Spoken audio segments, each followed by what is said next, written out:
Hey! I think we're Ladies live. and gentlemen, I think we're live. I believe we're live. That's what the man over there says, the dwarf. Welcome to Legends of Avantris. Welcome back to our prime campaign, main campaign, Legends of Avantris. We are a bunch of nerds that embarrass ourselves for your entertainment. We are playing the campaign, continuing the campaign that we've been playing for almost 3 years now. And pretty intense. It's been a while. I guess some housekeeping notes. Welcome back. If you're an old fan, we love you guys. If you're new, I think someone just followed. Thank you. I didn't catch the name on the Streamlabs, but we appreciate it. Gentahades65. Gentahades65. Thank you so much for the follow while we were queuing in here. We just got back from Anime USA. Thanks for everyone who came to hang out. For everyone at John on Monday, we had a blast, kind of an impromptu, just silly improv session, really, more than anything else. But it was we all had a good time. Thank you if you tuned in. For joining us from our the panel that I gave at Anime USA. Welcome back, or welcome. Hopefully you enjoy what you see. Housekeeping. The big thing this Saturday. A handful of days. Beneath Dark Wings, Session 3, October session. The entire Legends of Avantris crew will be here at this table. At this beautiful all table. Playing 6-player campaign. It's a blast. Great characters. Fun times. Will be had by all. It should be fun. What else we got? On Sunday, following will be the 1-year anniversary of our stream. Can you believe it? 1 year. Can't believe we've been at it for this long. Holy hand grenade. We've been on Twitch a little bit less. We started on Facebook because we're a bunch of morons. We're stupid, yeah. It's fine. It's we fine. were on Facebook like 3 whole months. It's a learning experience. But we may be streaming something on Sunday, maybe not, so stay tuned. We'll do a full update on Discord and Twitter, and on Saturday we should have an update for you guys during Beneath Dark Wings. I think that's it. Let's just go around and introduce the players. We'll just start with Richie. He's playing Rodic Stonehearth, a dwarf fighter. We have Nikki playing Sylvie Flickerwicket, a gnome warlock.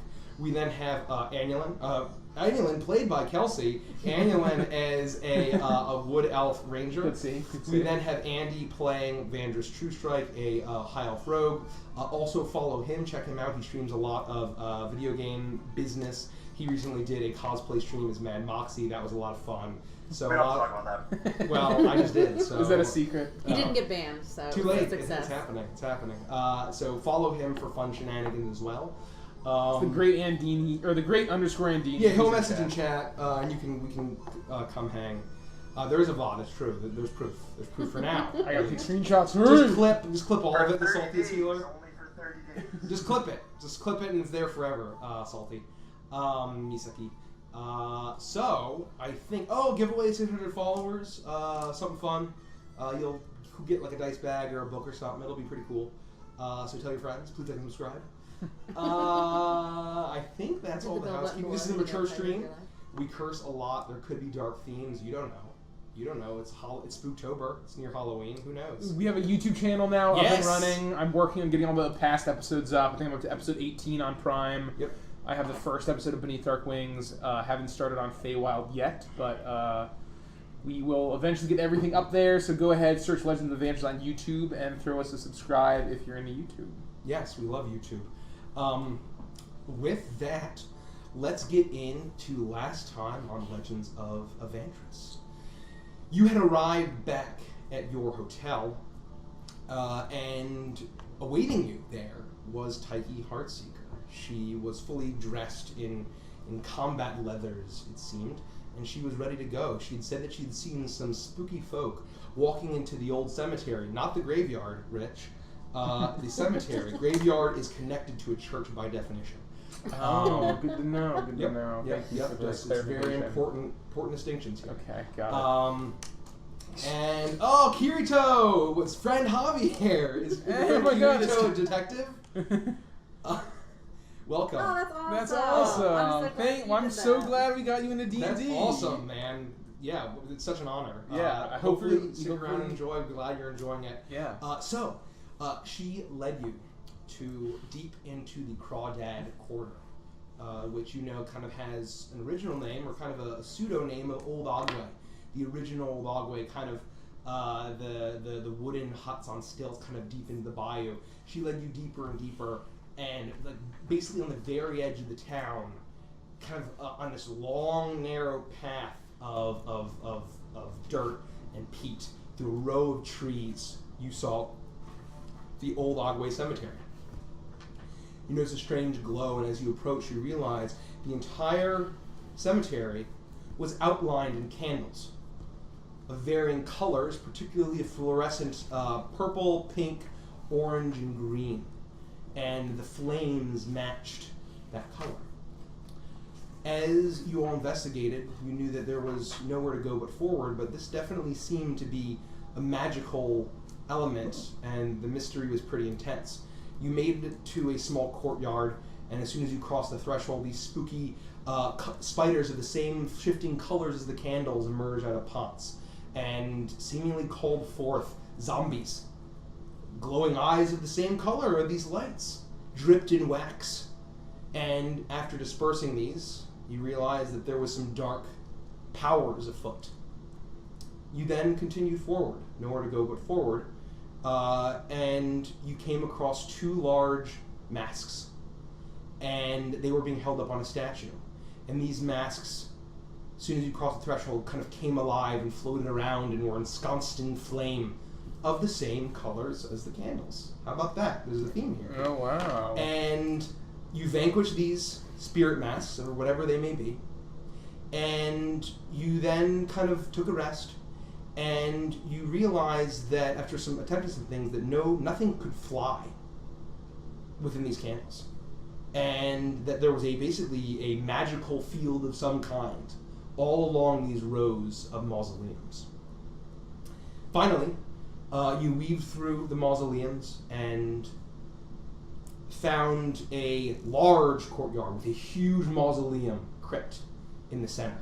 You saw that on the side there was a strong focus of candles.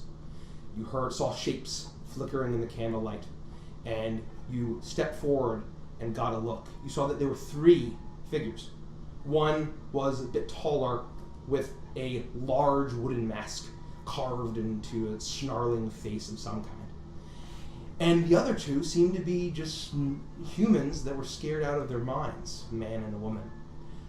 In some sort of strange ritual, the candles erupted into the bright flame, cast a shadow of the man in the mask, or woman, and the shadow that he cast, or she, turned into a tall, slender man in a top hat, projected onto the side of this large mausoleum.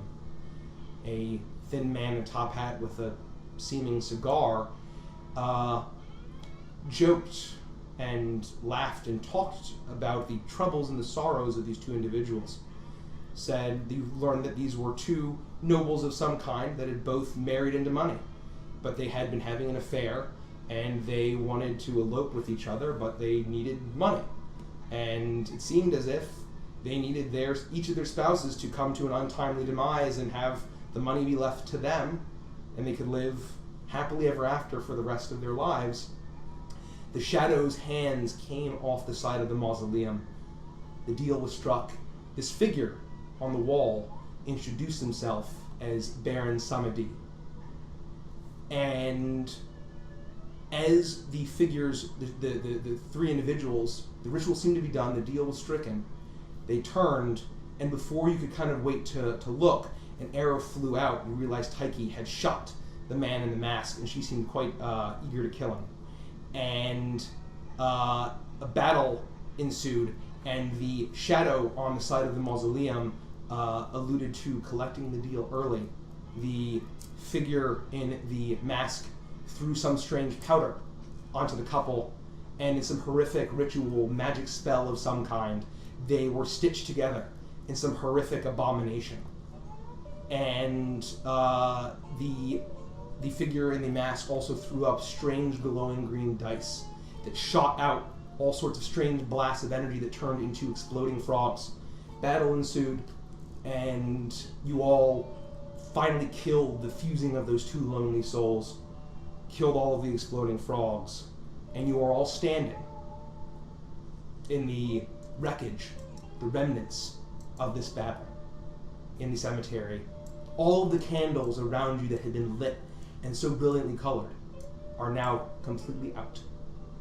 As the tiny, tiny, tiny sliver of a moon, just the waxing moon, barely past the new moon, kind of coming in and out from behind the clouds, as you kind of hear the lapping of water of the bayou just beyond this courtyard area.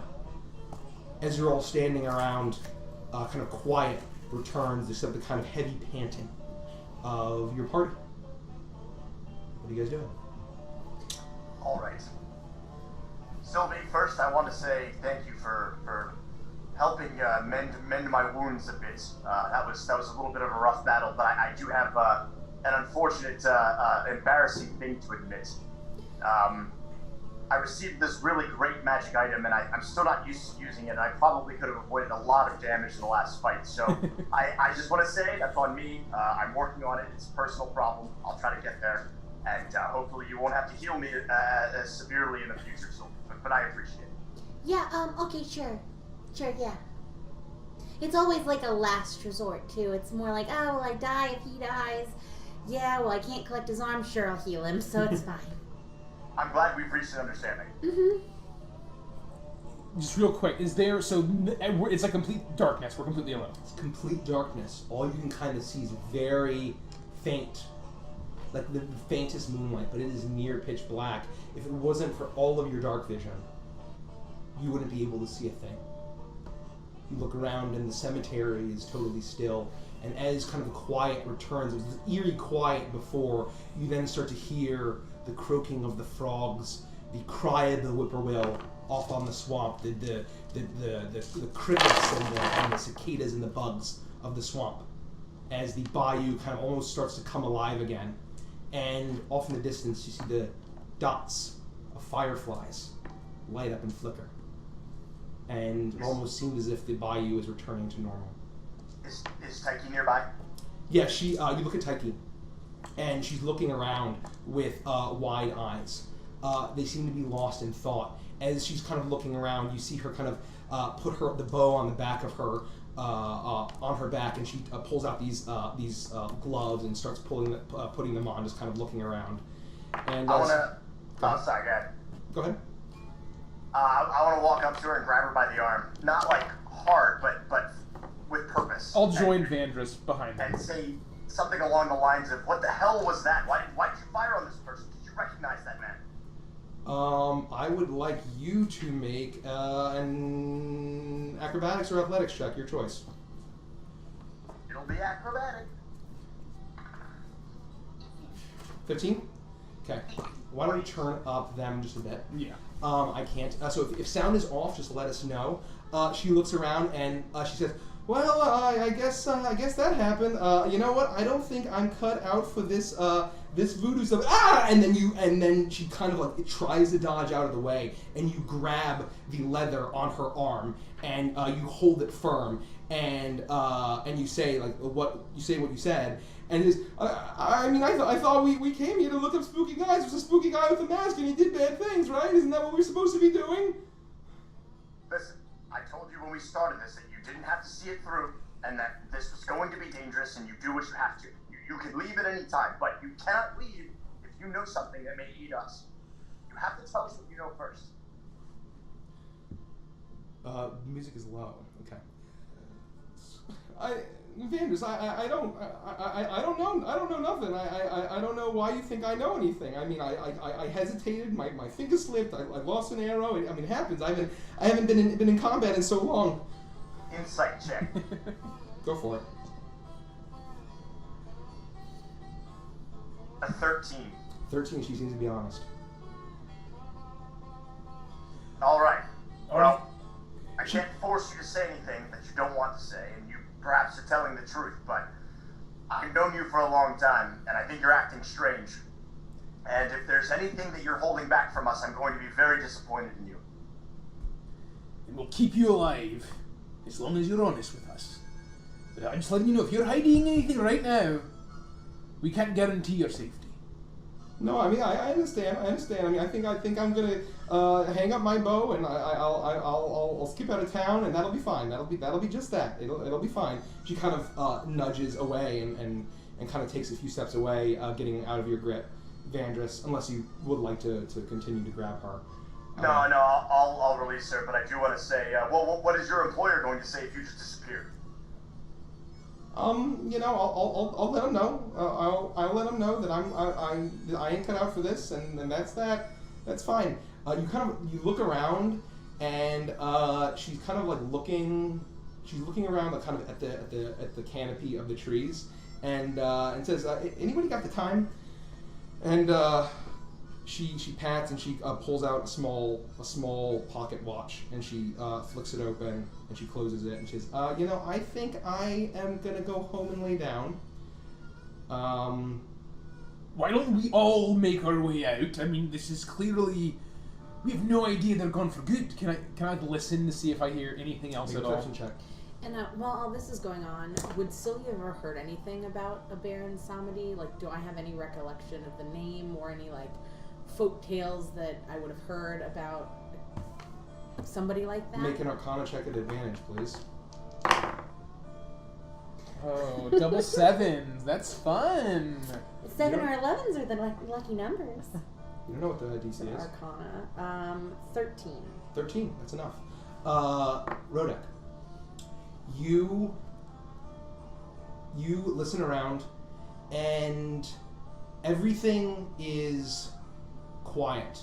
The only thing that seems to be a little bit kind of almost not matching the mood of the night is the lapping of water, as if there was kind of a disturbance in the water that is settling down.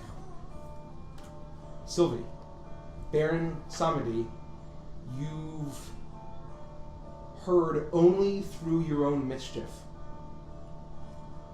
You've heard tales of a figure, a man who's willing to help, to listen to people's desires and their sorrows and make things better. And all you have to do is make a deal. Pursued by the kind of people your parents would tell you to stay away from. And generally pursued by the rich, highfalutin kind that you would have generally not been allowed to fraternize with. And you know that there has been talk of Ogway whispers in very dark corners. And the name is kept hush, but it's almost kind of like among the people of Bog Possum in the towns in the swamp. It's kind of one of those things where you're not really sure if there's any truth to those tales. Kind of like hearing about like Mothman or The Slender Man, something like that. Okay. As you're looking around, so Rhoda, that's what you kind of do. Would it be enough for me to like that's like kind of off? I would say that on a swamp when water is by its nature still, there is the river nearby, but kind of in this area the water is very, very generally still. And you've been in the swamp you've had a lot of adventures in a swamp, and it definitely seemed disturbed, and it's kind of settling down, the lapping of the water coming to a still. Hold on, mate. Do you hear that? It sounds like something either just entered or left the water. I immediately turn towards the source of the sound and try to see if I can see anything. In swamps, there are like frogs and fish and crocodile alligators and all kinds of other little slimy things that go in the water. I'm sure there are other Avantris.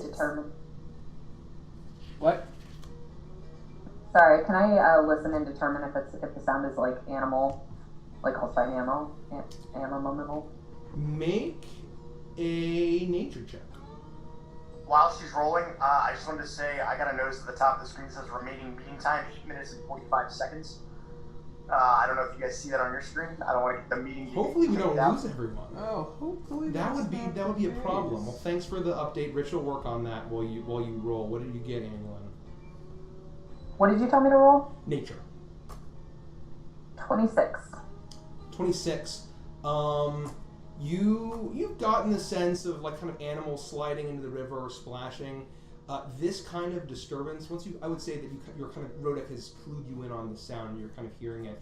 It definitely seems a bit larger than what you would normally expect in a swamp like this.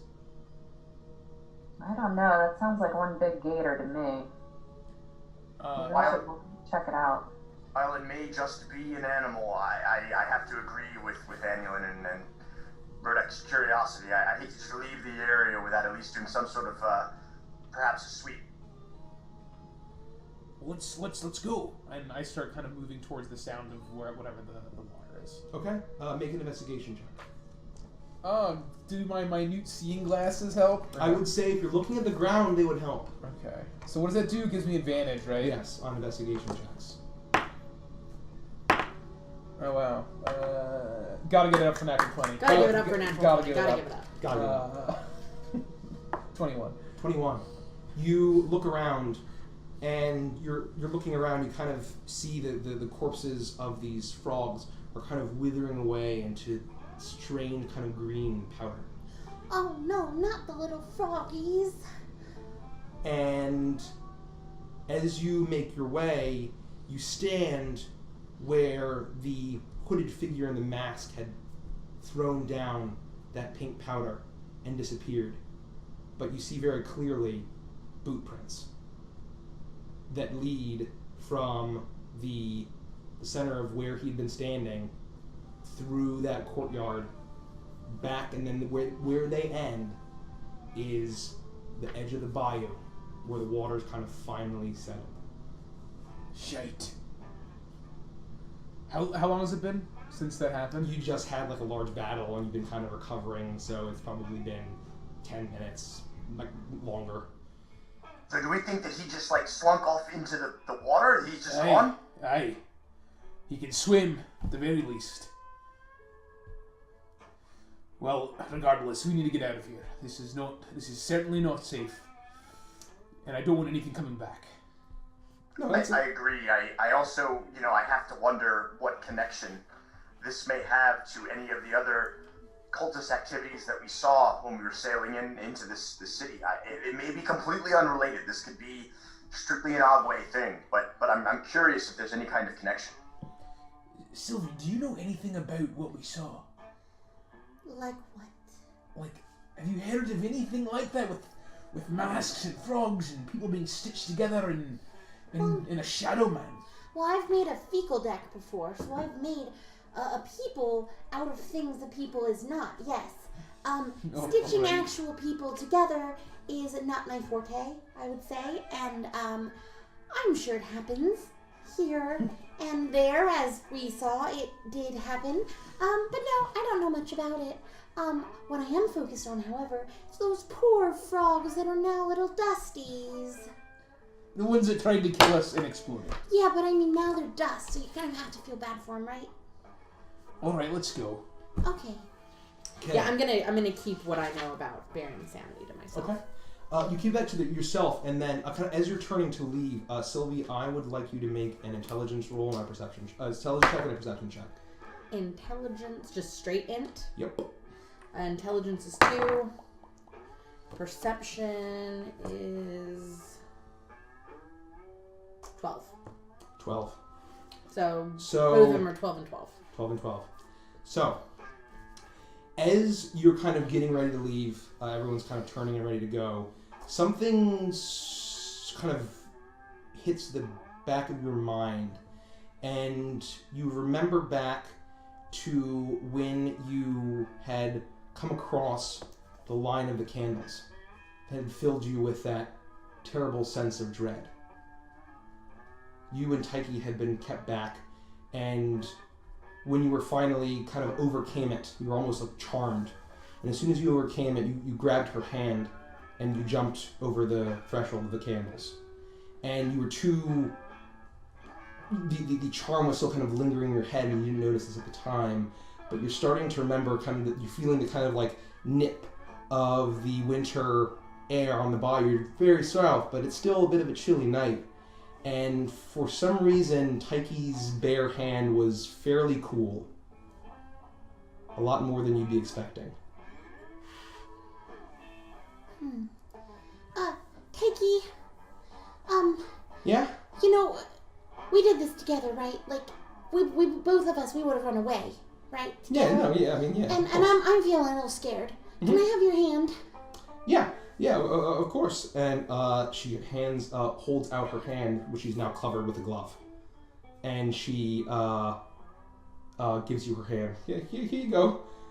Okay, thanks. And I'm gonna go stick my hand directly, because I'm a gnome, directly into her glove with her and twine my fingers with hers. Okay. Could you please make an acrobatics check for me? Natural 1. Well, what did you roll? I roll acrobatics. An 8. An 8. That is enough. Wow! Little gnome fingers. And you slide your hand into the glove. And say, hold on, what are you doing? And you feel, as you touch her bare Thank you skin. for the follow. Thank you. As you touch her bare skin, you feel a hand that is not the kind of warm kind of hand in a glove, exhibiting some kind of body heat. And it's surprisingly still cool. She immediately rips her hand away in just a second. You're only able to kind of get that quick sense because you still rolled a 7, Mm-hmm. and it's just a touch. But hey, okay, what are you doing, Sylvia? I know you were scared, but take it easy. Take it easy. It's fine. Let's go. Do any of us see that happening? Like the commotion? I would say Sylvie probably did it pretty quickly, and she'd be pretty goofy. Yeah. So nothing out of the ordinary for us. It's a No. standard. Just No. a standard evening. Just a standard evening. So, Okay. I've already said let's go, so I'm probably turning around, just walking back to the cemetery. I'm following Rhoda. The moment she kind of rips her hand out, I'm gonna go, Taiki, why is your hand so cold? Bad circulation. It's always been a, Avantris, come here. Does Taiki have bad circulation? You tell me the truth right now. and I'm gonna glare at him. Whoa, Sylvie, what are you talking about? Okay, so this is what happened. When Taiki and I jumped over, I grabbed her hand, and at first I didn't notice it because it's cold here, you know? We winters. Am I right, fellas? But then, now that everything's died down, I remembered, wow, why was her hand so cold? It doesn't make sense that her hand would be colder than the outside because people's has blood and stuff. And so, I was sneaky, as I want to do, and I stuck my hand in her glove with her hand and found that it was very, very cold. Unhumanly cold. And she freaked out, and she wouldn't let me touch it. Rodek, is that unusual? Of course it is. And so I asked her about it, and now she's telling me that she has poor circulation. No, I'm not quite sure what the word circulation means, but it sounds like it's made of circles, and I've held many hands, and none of them have been made of circles. I I'm want to gonna walk cross my arm closer and to look at her. Taiki, where I'm within arm's reach of her, and say, "What is Sylvie talking about? What is this? What is going on?" As Sylvie, as you're talking, her eyes are kind of getting wider and wider, and she's kind of stepping back more and more. And as you're kind of stepping closer, she's basically taking a full step back with each mashing your steps towards her. As her eyes, and she's kind of... Sorry.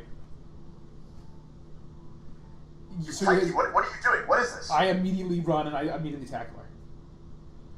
Okay. Could you please make a tackle? How does tackling work? Athletics? Contest? Yes. Yeah, There's an yeah. athletics, and then she can use athletics or acrobatics. Okay, I'm not... She's probably not gonna beat me here. 26. She as Taiki looks at you, at Vandris, she's distracted and she's like, I'm just bad circulation. I'm just having an off night, Vandris. I mean, I thought that I've had a lot of off, and then just boom, she hits the ground hard as you just see a sprinting dwarf just bum rush this woman and slam her down. And just what are you doing? I've had enough of this, and I roll her over and I just start tying her up. And I say, I'm not taking any risks. Why are you What are cold? you doing? You Guys. can't just do this. This is getting out of hand. What is going on? What is going on is nobody here has circular hands. I'm gonna draw my weapon because I'm very confused as to what's going on, and I don't appreciate Rodek roughing up my friend. Do I tie her up? I would say Yeah, with fine. that athletics check, just make a quick dex check for me to see. 16. 16. So you manage to tackle her, just spin her over. She's completely taken by surprise, and she's no, hold on, there's no need to be hasty. And you immediately had a rope ready, and you're used to kind of using ropes and using them quickly, and you just managed to give her a nice quick knot, and it's pretty sturdy. Vanders, you draw your weapon. And I Rodek, back up. Let's all calm down here. I Give me- understand the tensions are high. I wait. No, Take a minute. we're not backing up. Rodek, don't move from her. We've been dealing with a lot of dead things. Yeah, but you She's- can't just tackle somebody because their hands are cold. Agreed. Now, if you give me just 1 minute. Okay, And I look, roll her back look, over and hold I on. look in her mouth. Let me. Listen, Annulin. Listen, Annulin. This is the thing, Annulin. Listen, Linda. This is the thing. It's not just cold, okay? Like, look, she's tied up. We're not hurting her more than that. You have access to her hands. When you touch it, it's colder than death. It is inhumanly cold. That's not normal. She led us here tonight. And I like Takey just as much as the rest of us, but I'm not going to risk any of us getting killed for someone who's not telling us the full truth. We're not hurting her, but this is unusual, and you need to take it seriously. I get she's your friend, Vandris, but so are we. What are you gonna do? You gonna throw her in a closet? Well, I mean, what's the plan now? Go Now, ahead. hold on. Let's go. Just and I want to take my hand and force her jaw open, and I want to look at her teeth. Okay, make a strength check, please. I said her hands, not her teeth. Her teeth aren't cold as ice. What are you 11. doing, dwarf? 11. You try to force it open. You manage to. She's like clenching down real hard, and she's kind of sputtering. And as you're kind of forcing the mouth open, you kind of just see like her half elven teeth. It's kind of a not quite human, but she's a half elf. There may seem to be some kind of teeth, and she's just like, Guru made me do it. Guru made me do it. Do what? He made me come here. He told me to come here and kill the guy. He made me do it. I swear. Wait, so are you I trying let to go. tell me that you accepted some sort of a bounty? He said he'd kill me. He said he'd kill me if I didn't come here and kill those guys as Guru. I want to insight check her. See Go if for she's it. lying.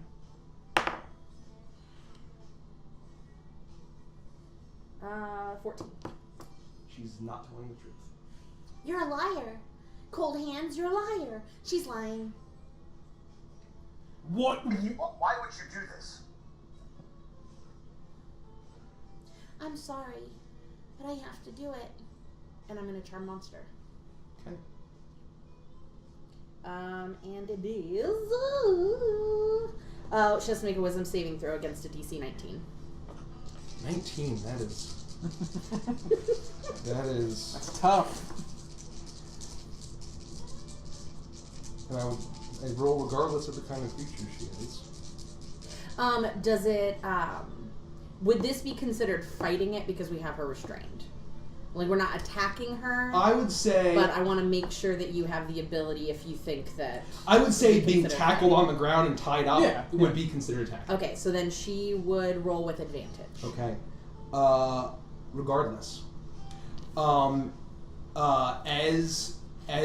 As she kind of looks around and as soon as she makes eye contact with you, Sylvie, and as you're talking, she gets the sense, you can kind of tell the sense that you realize that you're not buying what she's saying. And there's kind of like this animal sense of like savage fight or flight syndrome. As soon as you cast your spell, your hand glows pink, and there's a puff, and it washes over her, and you kind of see it come over. You see it kind of come over her face, and she dazes. Her eyes kind of get dazed, and she almost looks like she's kind of coming down, and all of a sudden, her eyes shoot open. Blood red are her pupils. Her mouth opens. 2 fangs in her mouth. I immediately hold her down and like just trying to like basically not like this. And as soon as you press down, you'll feel your hands press into the soft earth as a red mist poofs out, and where Taiki was a red mist that just disperses and floats and drifts off into the swamp and just starts flying, kind of drifting off into the fog. Oh, bitch. So What? I'm tired of being set up. This is absurd. I knew it! Every turn, they're one step ahead of us. It's not Alphonse. well, you don't know that. Taiki and Hissy were friends. If Taiki went after Hissy, if Hissy got word of this, and you think that Alphonse or What's-Her-Face didn't turn Taiki the moment that they could, this doesn't mean anything. This just means she's been in on it the whole time. How fast was the mist going?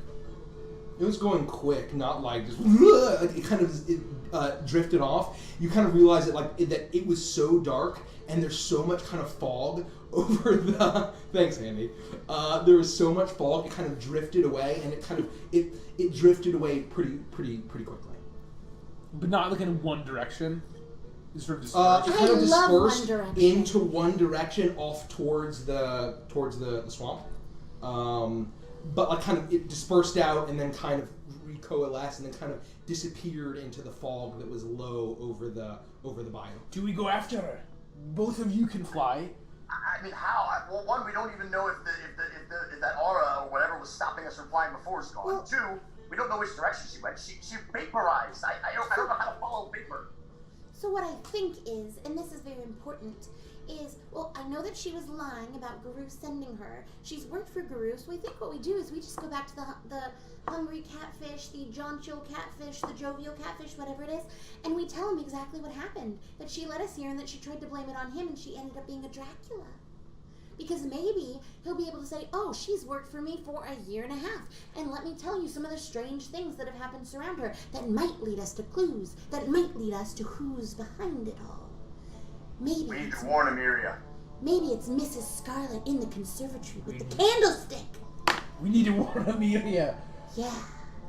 Is she Mrs. Scarlet? Is that her last name? No. I don't think we've ever mentioned her last name. No, Heartseeker, never mind, it's not Yeah. Mrs. Scarlet. Anyway, I'm leaving! I'm getting out of this What fucking is the name swamp. of Vandris' tiefling girlfriend? And is she red? Amelia? Is that who we're talking about?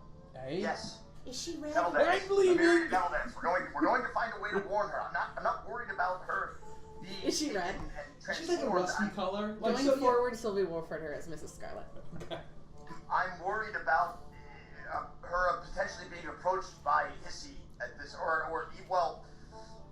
even Taiki at this point now. If Taiki finds Emiria before we do, and she's not aware, it could end Well, badly. then why don't I send Lumi to her and then we go to Guru?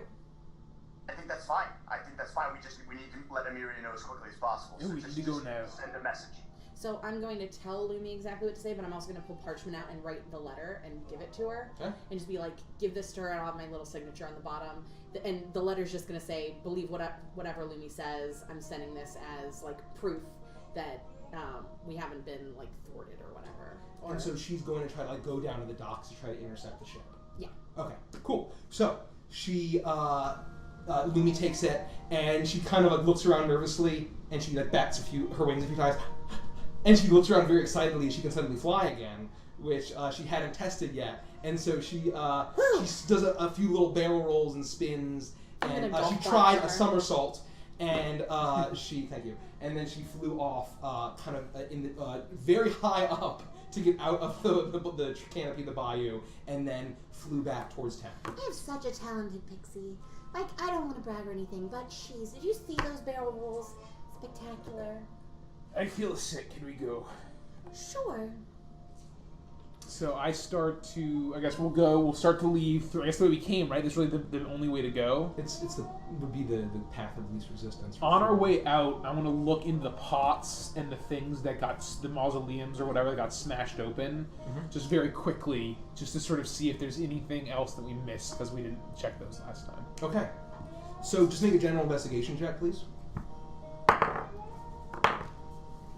14. 14. So as you're making your way, you're winding through the mausoleums and the crypts and the tombs, and you make your way back. I'll just say, for the sake of this, you kind of saw a few coins scattered around the corpse of the lonely lovers that had been stitched together, probably amounting to 79 gold pieces. And You got it? Yes, 79 I do. gold pieces. And you make your way back. You find these jars, these large stone pots, and they seem to be pretty well fastened into the sides of these. But you actually see that there's markings in the inside of each one with a white painted skull on each one. Would I recognize those? I would say make another Arcana check at advantage. Gotta give it up for natural 20. Gotta give it up for natural 20. Gotta give it up. So you said Arcana check? Yep. So that would be 26. 26. I would say that you kind of recognize the strange, colorful skull shape as a symbol that you would come to associate with Baron Samedi. So. Sorry, with who? Baron Samedi, the shadow man. Rodek, that's what you find there. You do, however, find a kind of inside one of them a much smaller jar. It's probably about yay big, similar style, but it seems to be kind of just covered with webbing. Just this really thick, goopy webbing, similar to the kind the spiders had used to kind of wrap you guys up and try to cocoon you. But it seems to be kind of like this almost like magical webbing inside this jar. I'll grab it and inspect it. Grab it. I'll inspect it. We'll just say you're taking a short rest while you do this. It is a wand of web reflavored as a jar. Oh. A jar of web. A jar of web. We'll just say that that's the case. You investigate the tombs, the crypts. And honestly, there doesn't seem to be anything particularly unique. These all seem to be varying races, predominantly, mostly, I guess, exclusively human and gnome. Of the ones that burst out. And the only really thing that seems to have been any kind of effect is that you kind of check some of the others, and these bodies were, well, very, very heavily decayed, were definitely in better shape than the ones that hadn't burst free. That's kind of what you gather. And it doesn't seem like there's anything particularly special about this, and maybe that the things that were special was something external. Got it. I would say. All right, well, let's keep going. Okay. I don't want to delay. Okay. So, you make your way out of the cemetery finally. You are walking through, and you actually kind of realize that you're starting to see the very faint purplish glow of sunrise on the horizon. Far off, but you realize that you've been up very late. And as you make your way out, you're kind of you make your way into the actual the quarter, the Crawdad quarter. And as you're turning a corner, who's in the lead? I'll be in the Probably lead. Rodek and then me. Yeah. I'm hanging right by Rodek. Okay. Because I'm kind of inspecting along with him. Okay. So I need both of you to make a perception check, please.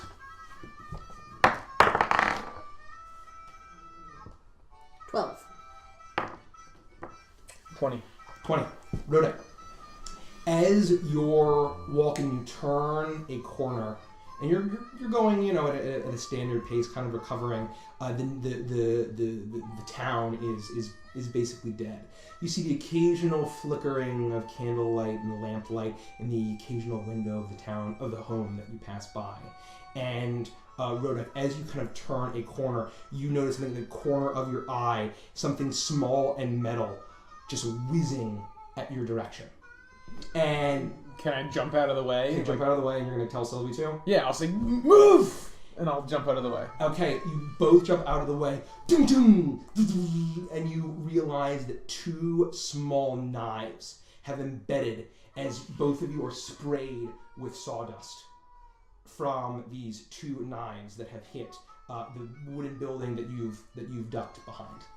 And as you're kind of all hiding back behind there, you hear a high-pitched female voice say, "Now, if you don't want them to find their mark again, I suggest you get out here and tell me what you're doing sneaking around my part of town." Sylvie, this voice sounds familiar to you.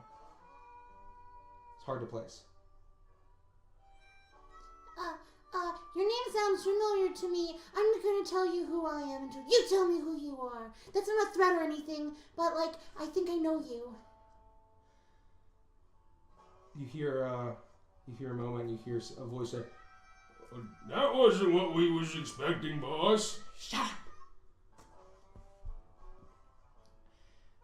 I'd be lying if I said your voice didn't sound familiar. My name's Evangeline, and I come on orders of Ma Puckett, and I suggest you get out from behind your cowering ways." Nope, not gonna do it. Thanks, though. Bye. And I'm literally gonna run the opposite direction as long as they'll let me run away. Okay. Sylvie, I want you to why don't you just make a quick acrobatics check? 19. 19. Okay, so you just see Sylvie just kind of pull herself up and just start booking it in the other direction, kind of back through there's a small alley that she's just barely able to fit in, and just start running in another direction. Wait, Sylvie, what? I look at... And I guess I'll run after Sylvie. Sylvie, wait! Who is that? I'll just run after her, I guess. Okay. So... are we together? What's the... I would say that Vanders and Anulin are right behind you guys. Okay. And you hear a loud groan and then you hear a voice go, "Should we go after them?" And then she says, "Yes, we should go after them." And immediately you start hear footsteps start running loud, kind of crashing behind you as they are chasing you. What are you two elves doing? I wasn't going to chase after Sylvie because I don't even know what the hell is going on. I'm kind of just holding my ground behind whatever I took for cover, and I'm waiting to see what's going to happen. I'm stunned. I don't know what's happening. Can I take remove the knives that were thrown at us, pull them out of the wall? Or whatever they did? So you would have been behind the building, so the knives were way further up past where you are. Oh, okay, got it. So in that case, do we see them running towards us or running after them? So you hear footsteps, you're kind of turning around. Rodek and Sylvie were basically passing around a building, around the street. Doom doom, two daggers in there, and then kind of figures on this side of the road, so you're behind them. And so, Van, if you basically try to hide behind a barrel or something. Yeah, I want to stealth. Okay. Same. Okay, so Rodek, you run after Sylvie, and both of you make a stealth check. 29. 29, okay. Not gonna do it. 18. 18. So both of you just duck behind a barrel as you hear loud footsteps running. You see about 7 figures total run by. You see they're mostly there are a couple of drunk-looking forest gnomes, kind of patchy, varying degrees of beards. You see a number of bugbears, kind of long pointy ears, shaggy, very, very tall, long arms, and then you see 2 gator lizard folk, and they're all armed, and they're all running. At the head, however, you see a gnome. She is female. She actually looks a lot similar to Sylvie. She kind of has this long, flowing orange hair, and she's just bounding forward really gracefully, and you kind of see just barely, she has 2 bandoliers filled with knives all the way around, and she has a large, wide-brimmed hat that's kind of covered with a strap, a band around the top of the hat with gator teeth in it that's kind of hanging down, sailing behind her, as she is running after Rodek. They do not seem to notice you at all. What are you two doing? I was just turn to Anulin and say, "This looks bad.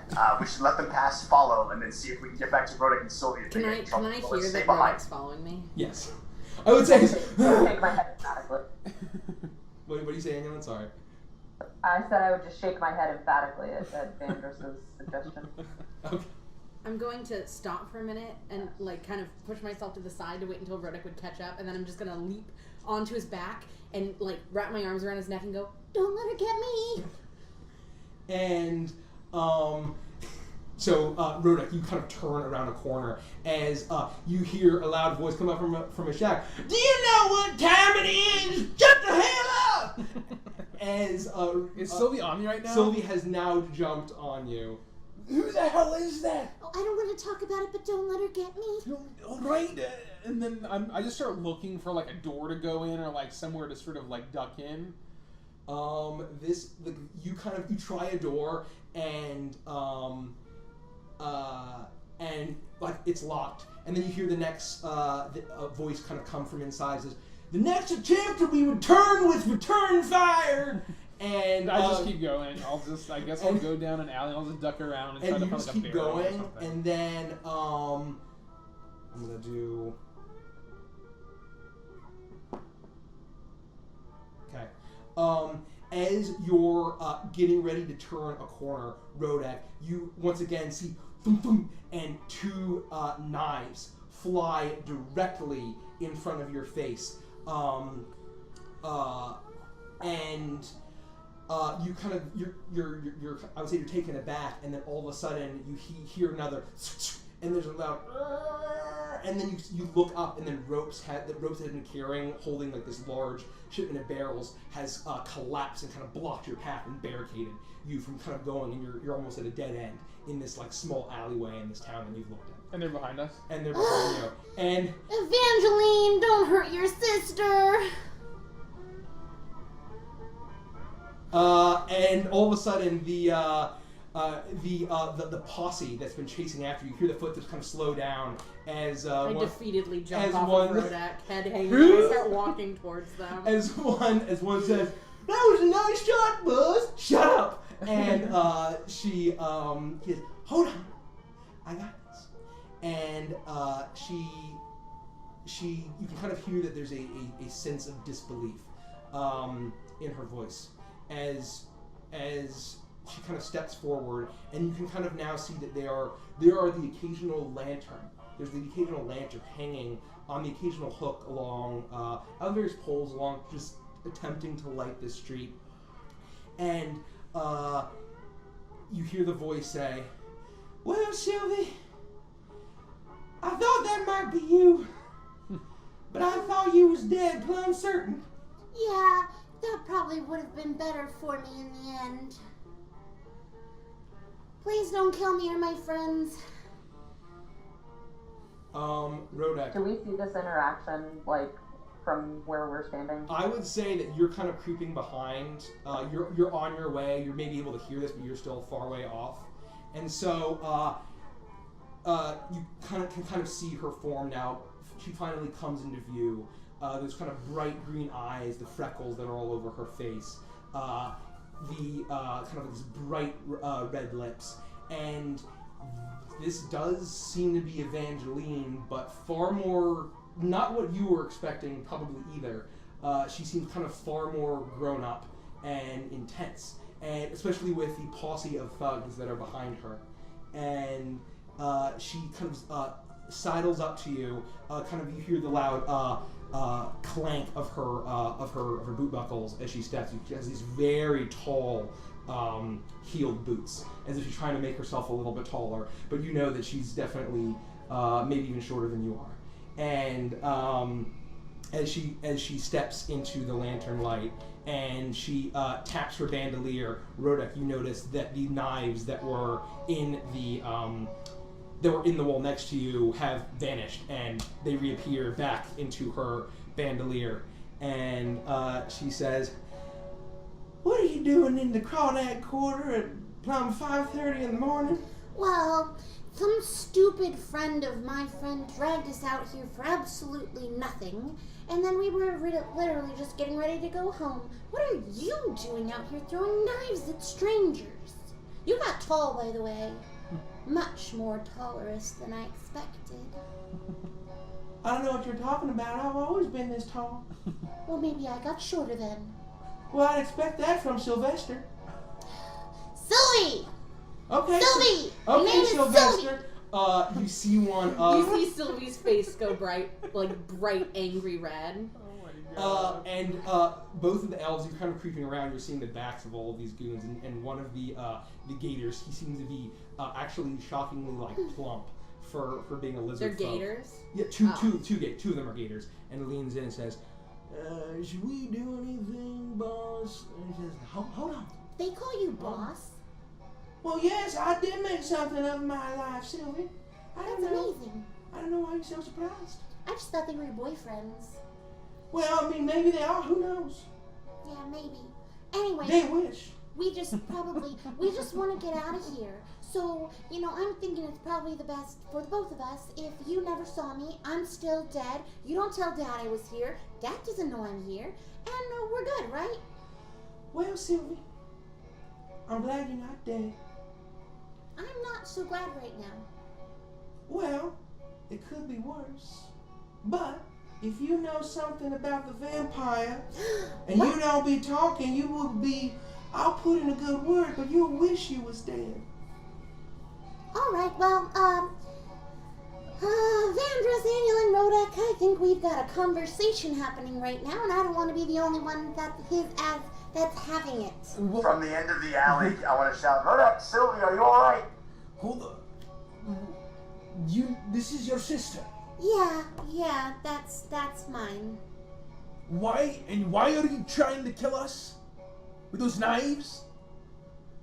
She thinks we're Dracula, I think. That's how I do all my killing, honey. But why are you trying to kill us? have you not heard? Well, I'm glad word hasn't spread too far about the murder that happened here earlier this night. If it happens on Ma Puckett's turf, me and my boys, we're gonna take a look. Do you mean the two people that were sewn together? No, earlier this evening. When? Yeah, when? I don't know, before midnight for sure. What time is it right now? But past 5 in the morning. Oh my God, time flies when you're not having any fun at all. Did we met up with Tyke after midnight? Yes. So you're looking for the vampire? Ma Puckett is very concerned, and the bushwhackers don't take kindly to no monsters messing with our operation. And her acquaintance, Guru, is equally as upset. Yeah, we're not allowed to say the V word because he told us we couldn't. Well, it's 5 in the morning and you're on Ma Puckett territory, Sylvia. You're fine. Come here, give your big sis a hug. I don't know, maybe later though, because I'm really dirty and you look great and I don't want to get dirt on you, that would be the worst. How about we get a handshake or something? She kind of steps forward and says, well, this is about, I had a few ideas if I ever saw you again in case you weren't dead, and this is about what I expected. Awkward handshake, sis. Yep, thanks. You guys witnessed the most awkward handshake. The gnomes, the bugbears, and the lizard folk are just looking on, completely dumbfounded.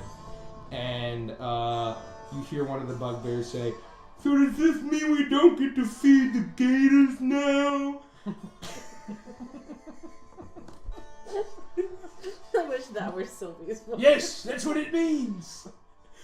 And then a kind of playful grin comes to Evangeline's smile and says, well, I certainly hope not, but that's up to Mom. Well, you know something about this vampire, don't you? And these your friends? And she points behind her shoulder at Daniel and the voices that came behind. Yeah, they belong to me too. Well, y'all gotta come with me to talk to Mom. About that, I think we should really get going. Oh, I'm so tired, but I have right around 2 o'clock tomorrow. I've got a free period in my schedule. We'd be happy to stop by around then, right, guys? Right around 2. Okay. Can it wait till later today? Yeah. If it's any consolation, we have pretty important business with Mr. Guru. He would be so pissed if we don't tell him. So pissed.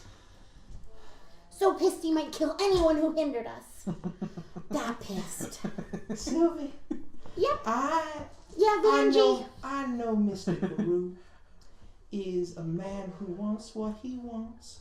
Yep. When he wants it. Yep. But honey, do you know how many men want what they want when they want it? All of them.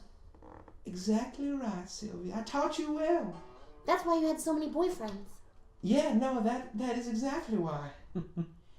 And I'm sorry, but if you're messing around a vampire business on Ma's turf, you gotta talk to Ma, or else it'll be me feeding Raymond and Maurice. Is this entire cemetery? It's not a graveyard, by the way. But is this entire cemetery? Is this on her property? That's the old Agway Cemetery, and you're standing in old Agway, Sylvie. Well, shucks, we probably should have thought that one through, don't you think? Well, Look, I defer to Rodak. Whatever he wants. This is Rodak. He's my right-hand man. So yeah, whatever you think, Rodak. What you're telling us is you're not going to let us leave. That's what she's saying, yeah. And if I know anything about Evangeline, nothing I say is going to get us out of this, so I should stop talking. Well, just know that we will inform Mr. Guru of this as soon as we depart from this meeting. As long as Ma Puckett, or whoever she is fine with that. Look, perhaps we could follow. Let me commune with Lumi, and I'll have her tell Guru that we're being waylaid by Ma... what's her name? Puckett. Ma Puckett. And so once she's done with her business currently, she can fly over to Guru and she can let him know. And my eyes are going to roll back in my head as I commune with Lumi. I'm honestly a little surprised. We'd had previous conversations with Mr. Guru, and he had mentioned that he was going to inform the important members of the city that we were going to be looking into some things, and that it wouldn't be an issue. I'm just surprised. He did call a meeting with Ma for tomorrow, but seeing as that ain't take place yet... That's unfortunate. Well, you know, I mean, until I get the word from Ma, orders is orders, you understand, Skinny? Yeah, I suppose I understand. If you want to lead the way, I'd be happy to have a discussion, I suppose, with the rest of the gang. Are you alright with this, Sylvie? I'll come back to you. Lumi has been informed, so... What? Are you alright with this? I think we can easily take these guys in all honesty. I don't want to cause any more trouble. I'm honestly sick of this. What do you so mean? I don't We mind. don't need to spill any blood Right. of any people who are just minding their own business. Let's just have the meeting and we'll move on. Yeah, and personally, I don't necessarily want to kill my sister, you know? Just don't want to talk to her. It's kind of where I'm at. We'll lead the I'd like way to and see y'all try. We're a crack team here. You look back, and one of the gnomes is just like, What? We're gonna fuck you up if you try something. you hear a loud ding as it just hits his spittoon randomly in the street. Ain't no night demon's gonna take me alive. Not that vampire business. Not with Evangeline in the lead. Go chickens. Anyway. You see Evangeline roll her eyes and kind of just shake her head and says, Well, I'm pretty good in scrap. Sylvia, what weird mumbo jumbo was you doing there? I was talking to my pixie. Anyway, if you're gonna take us there, let's just go, okay? Okay. See, that's a lot easier than trying to run away and making me use my business. Thank you Thanks for the follow, Kimbo. Kimbo. Kimbo. Welcome Thank aboard. you. Alright, Sylvie, if you're comfortable with this, I don't want to get involved in your family business. I'm not but comfortable with anything, but I tried to run, and then I got scared and jumped on your back, and then our way was barred, so I really don't think I have a choice, so let's go. Alright. As we walk, I just want to lean into the gang and say, listen, I'm happy to divulge, whatever we know to this person, and hopefully they'll be able to give us some information in return. But Guru's gonna find out, and I hope that's okay. And two, this very well may bring to light the fact that we're now investigating this and put a target on our back. So I think we just have to be careful. It's not going to be a secret anymore. Well, I think that we need to let Ma Tucket know that we're on Guru's side, and it would behoove her. Agreed. That I just worry that now that someone knows outside of Guru, especially before he had a chance to speak with anyone, we're putting ourselves in a line of fire here. I agree. Let's just play it safe. Let's not be super forthcoming with our words, but let's not wrap ourselves in too many lies. Agreed. I plead the fish. The fish? Yeah, that's when you don't have to speak. You plead the fish, because fish can't talk. Oh, right. I'm just gonna plead the fish the entire time. Can we all plead the fish? I don't see why not. All right. It's good to know. As you're walking, Evangeline kind of gives you the down low and says, Well, the body was found about around 10:30, 11.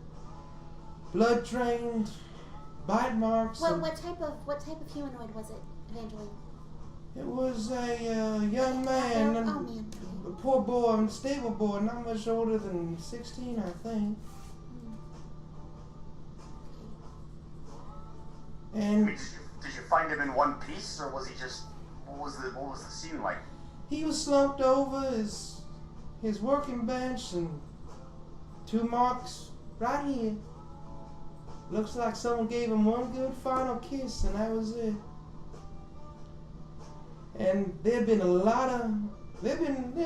some vampire attacks, and Mr. Groot. Thank you. Thank you for the cheer. Thank you. There'd been a lot of. I'm gonna figure out the voice. Don't worry. I've been practicing it and it's still tough. There we go. Poor boy, and only recently were they starting to be in the crawdad quarter, and Ma takes good care of her people. She may be ruthless and cutthroat and brutal and likes some good violence, and she likes to keep her gators fed for sure, but she takes care of her people. And she doesn't want no spooky vampire draining their blood. So, I'm sure Ma will be able to tell us more, but you mentioned, you keep saying vampire, just the one. Is there any chance that there's more than one, or is this a confirmed thing? All we got is one death at night, more or less. That's all we know. I turn to the rest of the gang and I say, I refuse to believe that Taiki's working alone. There's just no way. The body of the gentleman that, rest his soul, did you already feed that to the gators? Do you do that immediately, or do you wait? We brought it back to the junction, and then we'll feed it to the gators. Okay, interesting. Mr. Guru doesn't let us keep it much longer, but I want to get to the bottom of this. Yeah. I care about these people too, Sylvie. Did you know the guy who died? I saw him, met him a couple times, but no, I didn't know when. Okay, Well, let's discuss and we'll see what we can do. Okay. So, as you had left, the sun had been rising, and it's starting to kind of be morning as the night sky turns to early morning. There's the rich violets and golds and oranges as people start to populate the streets. As you're making your way back through the town, you get a little bit closer towards the docks. Still along the bayou, but you are kind of on the north side of the Crawdad Quarter. You're heading down towards the south side here. And you see a couple fishermen. Looks like they had been up for a while getting ready to get to their shrimp boats early. And you make your way kind of once again towards the edge of town, and you eventually see a large building that's kind of billowing off of these very strange exhausts. It's kind of like this collection of shacks, and this large center structure, and all of these different exhaust ports and chimneys are coming out, and there are all these kind of strange blue smoke coming out of the top of it. And there's a large sign glowing, and it says Glowbug Junction. And there's a large kind of strange looking blue like firefly. It's kind of hard to tell. It almost has some features of Lumi that are reminiscent, but it looks like a big firefly of some kind. And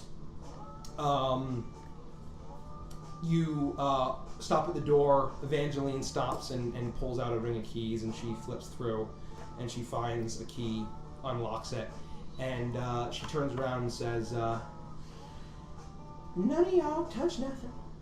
Boys, you can take it easy now. Don't get too drunk. I may be calling on you in a few hours. Just get some breakfast." And there's "Oh, sure, boys, that sounds great." And you see kind of a couple eyes lingering on you as the gnomes, bugbears, and gator folk kind of walk out.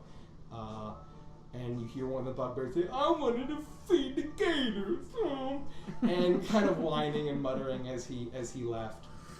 As Evangeline lets you inside the shop, Glowbug Junction, and you can kind of see on all of these shelves, but all behind protective glass, jars and bottles of that same familiar glowing blue liquid, the Wisp Glow that Sylvie, you had sampled.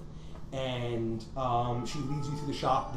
Everything is dark, the lights are turned off, and she says, "We'll round back out here." And she kind of takes you through these like hallways leading through, and eventually takes you to a back door, and she knocks, and she leans in, and she comes. There's a little bit of unease that comes over and says, Ma, you up, Ma?" "Yeah, I'm up. You can come on in now." And she says, "Well, okay." She just seems in a fine mood. And she pulls out a small key and unlocks the door and opens it, and you're open to be a much larger room. And immediately kind of this billowing blue smoke kind of hits you as you step into what seems to be a brewery of some kind with these massive vats of this kind of glowing blue liquid that's kind of churning and bubbling, and pipes kind of running all up and down.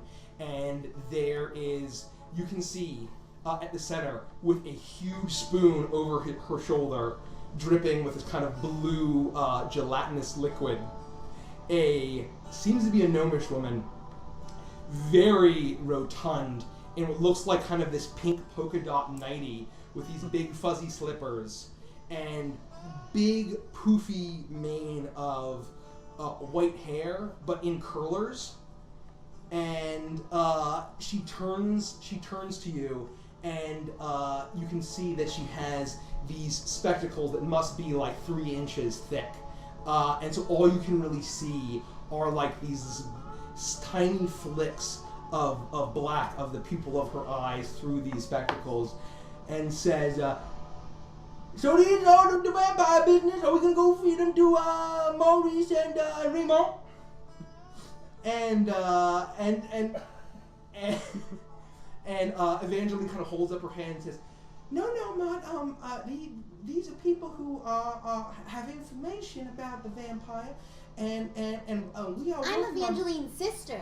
Hi, I'm Sylvie. And Evangeline is like, kind of cringes a little bit, and she says, "Yeah, and I wanted to mention, Ma, that I have a sister I never told you about, and this is her, and it's her name is." She thought I was dead. I did. Technically, I wasn't really your sister until like an hour ago when she found out I was alive. That's kind of how it works. As soon as that happens, Ma Puckett, who you realize that this is, takes the massive spoon and kind of sticks it in through, like she has a sash around her robe, and she sticks it in the sash of it. And she said, "Oh, sweet child, I did not know you had a little sister that is this cute. Did you? And can she cut throats as good as you can? I could use another enforcer like you, baby girl." What did she say? Well, No, Evangeline is my best enforcer right now. She got all my goons together, and I could use another enforcer. You got some friends that are very nice and strong. You could kill some vampires. Is that what you're doing? It sounds like Evangeline's an enforcer. Is that right? Is that what you're saying? Evangeline kind of steps in. Ma, why don't you hold on a sec, Ma? You're excited. This is my sister. I'm glad you're happy to see her. I don't know if she cuts throats. We just met. I thought she was dead. We gotta get some coffee or tea or something to catch up. But we can talk about that later.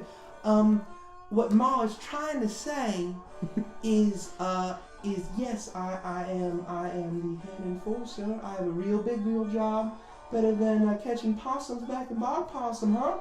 Yeah, sure. I told you I'm big and important. I told you I would be big and important. Yeah. It's better than being kicked in the face by our older brothers. I would say that's true. Yeah. So, I am going to go put down my things. If you need anyone to translate, I think Ma wants to talk to you alone. Ma? Now, yes, Bandoline Chow. Now, Ma, these people know something about the vampire. I think we're on the same page, and they know Guru. Oh, they know Guru. Okay, no, I didn't know. No, they were friends of Guru. That makes sense. Okay, that's fine. Okay, that's fine. As long as they don't try to come in and steal my recipe, and I won't have to feed them to Maurice and Raymond. And she points over to the thrashing pool in the corner. You can see the occasional scale of massive alligators. It seems. I didn't catch much of that, but I heard something about feeding Gabe. We're not interested in being fed to anyone. I just want to apologize for sneaking onto your property. Wasn't aware that was the case, and we're here to help in any way that we can, I suppose. So please don't feed us to your gators. I think the program is like auto. Oh, it's auto correcting the voice. It's auto making him. Did anyone catch that? Anyway, so I caught Continue. that. Sorry. I caught that. Oh, here we go. Thank you for fixing that, Rich. So I caught that. She goes up, she kind of turns and says, "Oh my, ain't you the tall and skinny type? That is my favorite type. Oh, come here and give old Ma Bucket a big old smoochie here. Come on, child." And she she reaches up to grab, like, to kind of beckon you down. And she gives you a, like, crusty, wet kiss on your cheek. And she said, "Okay, you are friend." Thank you very much. You a friend of Evangeline, and what I said is I want to be feeding Raymond and Maurice if you be telling me about no vampire stuff. And Evangeline's like, "Okay, y'all got it handled, so I'm gonna." We'll be fine, I think, and it's just her and us. Yeah, I mean, I'll be watching. Don't you be trying nothing, and Right. you don't want to mess with her. Like, oh no, they don't want you trying to mess with me. They understand. And Evangeline just kind of darts behind, and she kind of looks at you and gives you like a and thumbs up, and darts into a back room. And so then she turns and, "Okay, come on. Does anyone want some tea or coffee, or what do you want? You want some whiskey? You want some some whiskey? No, it's too early in the morning. We wait until the sundown. It's fine. You have some time. So have a seat." And she kind of guides you to this like weird, awkward, like collection of like beat up couches and chairs. It's all kind of moldy from the wetness of the room, and like there's this awkward kind of tea table, and she kind of walks over with this like shaking, rattling tea set, and she puts it down and says, "Please, I have a tea. There's some pastry there too if you're hungry. It's breakfast. You gotta eat and be big and strong." I think I heard the word tea. I'll have some tea if you're offering. "Okay, here you go, child." And she pours you a cup of tea, and she hands tea to everyone. And she sits down, and she pulls up like this large kind of fluffy chair for her. She just drags it in front of her, and she sits down. And she says, "Okay, Evangeline, sister." That's me. She said you know something about a vampire that's been gobbling up all my poor little child. Well, like, we know a little bit. Like, we know that at least there is one. And one of them's name is Taiki. And before death was a half-elf, I believe. Yes, was a half-elf. And was actually Avantris' really good friend. So, Avantris, if you want to tell the story of Taiki, that would be wonderful. I don't unfortunately think that there's much to tell. Unfortunately, we had a run-in with one of the vampires. I'm of the belief that there may be more. We came in contact with her and she escaped. Unfortunately, we weren't able to apprehend her. Are you telling me you know a vampire? You like best friends and go to brunch with a vampire? You did an interview with a vampire? What you doing, child? I have the feeling that we're no longer best friends. But yes, thank you. Yeah, we just found out tonight because she let us into the cemetery telling us that there was some spooky stuff going on. I think she just wanted to eat us now that I think about it. Maybe that's why she let us in there. But anyway, she let us in there. She tried to run. I convinced her not to. Some shenanigans went down. And then she tried to leave, but I remembered her hand was cold. So I touched her hand again, and then I called her out, and then she went and flew away in a cloud of red mist. And that's what we know. As you can... Go ahead. Rhoda, go ahead. You go first. I need a moment. As you can see, this is quite serious, and that's why we urgently need to speak to Mr. Guru, as I'm sure you're aware. He seems to run things around here, and we have a kind of a special arrangement with him. So I think, let us know what else we can help you with so that we can leave. And hopefully we can protect all of your poor, what did you call them, children? No, my poor little crawdaddies. Oh yeah, because Guru's gonna have a meeting with you tomorrow where he's gonna say that we are his like special agents, and he is gonna talk to you about that tomorrow. Oh well, I didn't know I was in such amazing company. Sure, yeah. Yeah, Cool. you are. Oh, you like no royalty or something? No. Well, you know Evangeline, no, she don't come for no royalty, no yo. No. No, I know that. But No. I don't know how you got on the good side, but it's very difficult. So you must have been able to do something. I heard that you two work closely together. Is that right? Well, I think he's my boy, Guru. You know, he comes down and we have a good working relationship. You and the rest of the other Oh, hell no. I don't work with none of them. I just, Guru take good care of me. I take good care of him. And he a good child. I gotta ask. This is, we haven't spent much time in the city, and I personally haven't spent a lot of time here, but in the short time that I've been here, I've seen that this is a place that's steeped in magic and tradition, and I guess I just, before we talk to Guru anymore, do you know anything about vampires? Have you ever encountered this before, and is there any chance to save someone who's been turned? Is there any way to purify them without killing them? I mean, is there any chance to save someone? Well, all I know is what to do with beasties is you kill them dead. I heard tales of vampires as a little girl, and I heard of some people whispering about them, but I ain't never seen them until about a month ago when we get all those attacks. I was hoping it was just a wolf rat just being a little bit hungry. That's all I hope it was. But it turned out the devil has come to Ogway. And we it's bad juju. I ain't never seen it this bad. Well, if anyone can get to the bottom of it, it's gonna be us.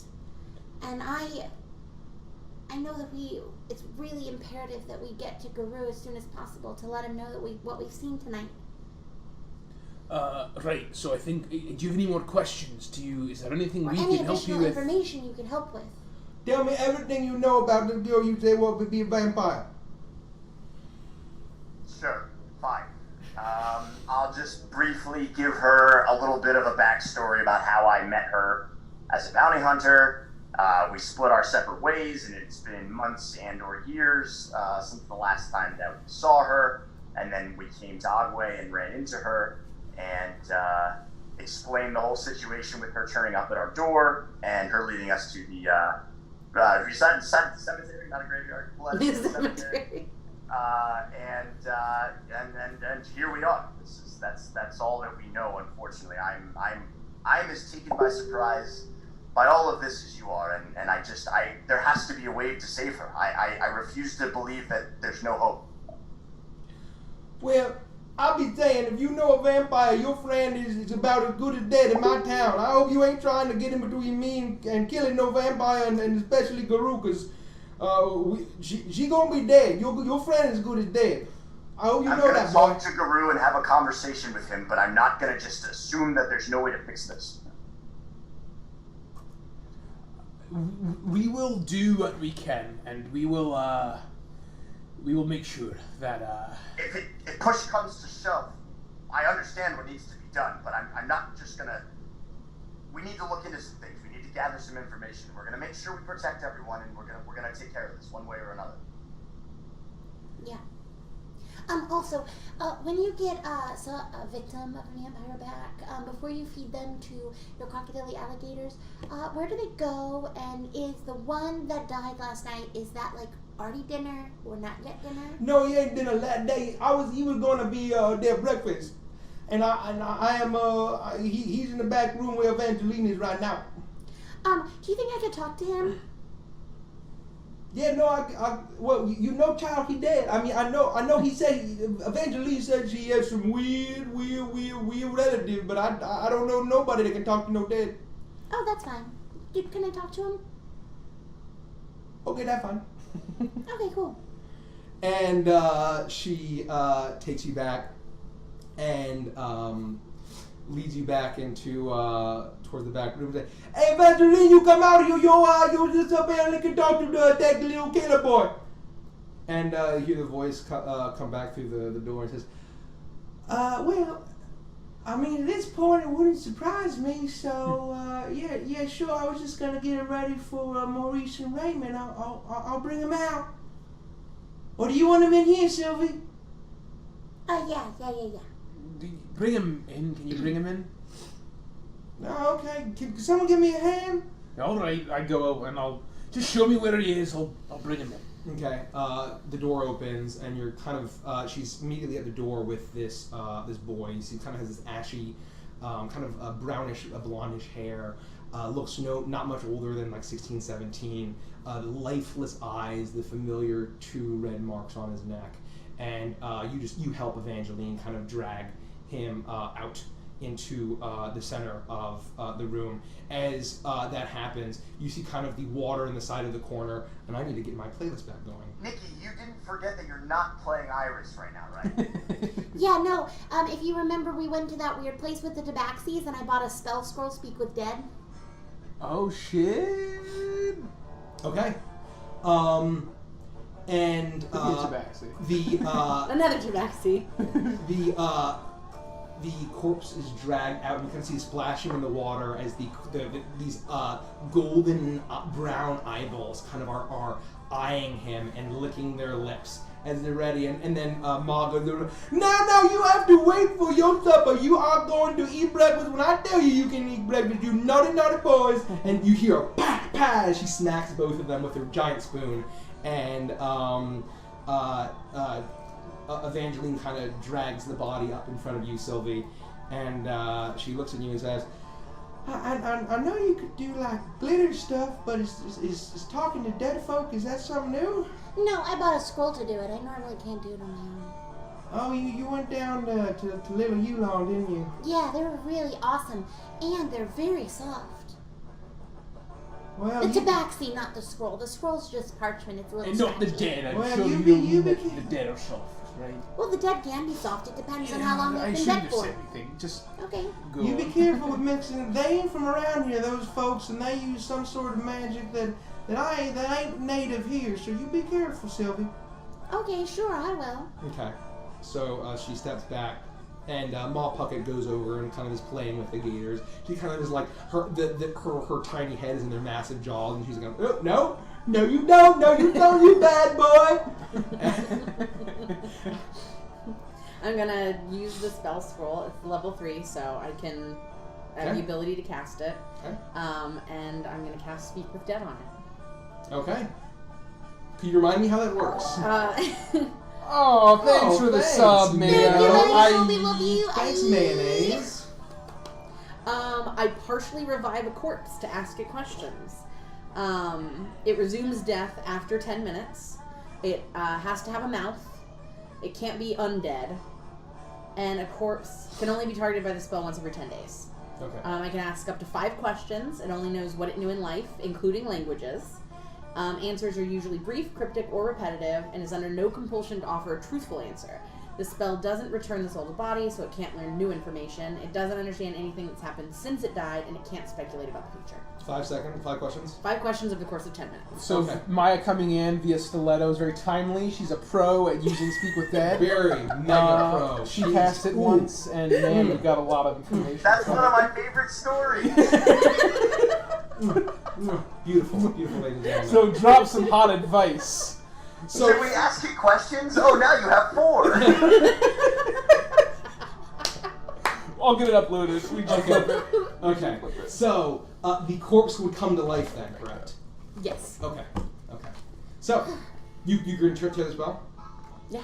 So you have the long scroll, the vertical Yulongese runes go kind of mark as soon as you channel its power and kind of start to tear the edge. It kind of lights with this jade flame and erupts, and this strange kind of flame swirls around the body, and his dead eyes just kind of stay vacant, but all of a sudden his body moves a bit, and he sits up, and he looks at you, and then Malpug goes, "Oh, everything I have seen, oh my goodness gracious, I have never seen nothing like this, oh, this is witchcraft, okay, I'm going over here, and that is why I know why Guru likes you, okay, please do not put a hex on me," and so she kind of like walks over to the corner, and Evangelina just staring, completely ghost white, from back between you and Caleb.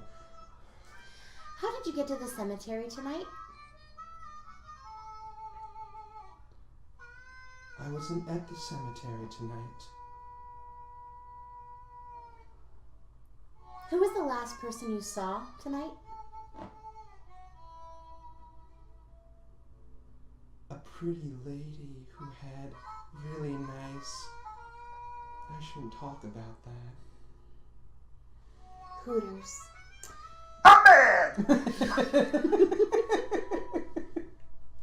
We do a high five. Had you seen this person before?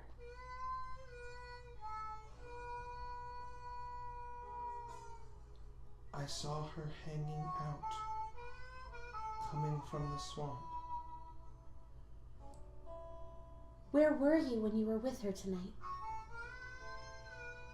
She came to me at the stable. Now, hold on. You have 1 left. I know, I'm counting. What are you going to ask? Don't ask it to him. Should we plan this?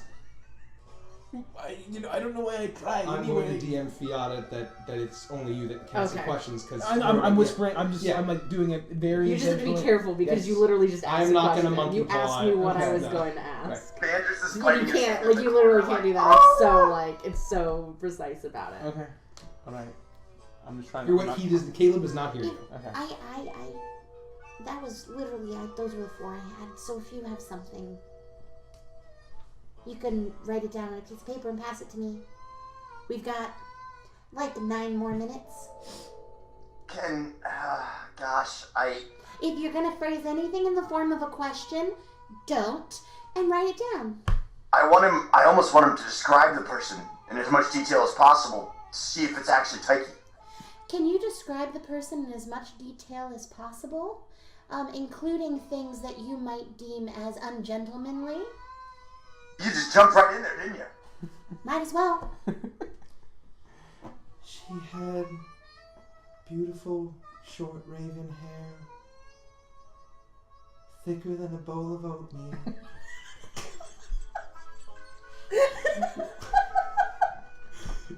Soft Annual blushes.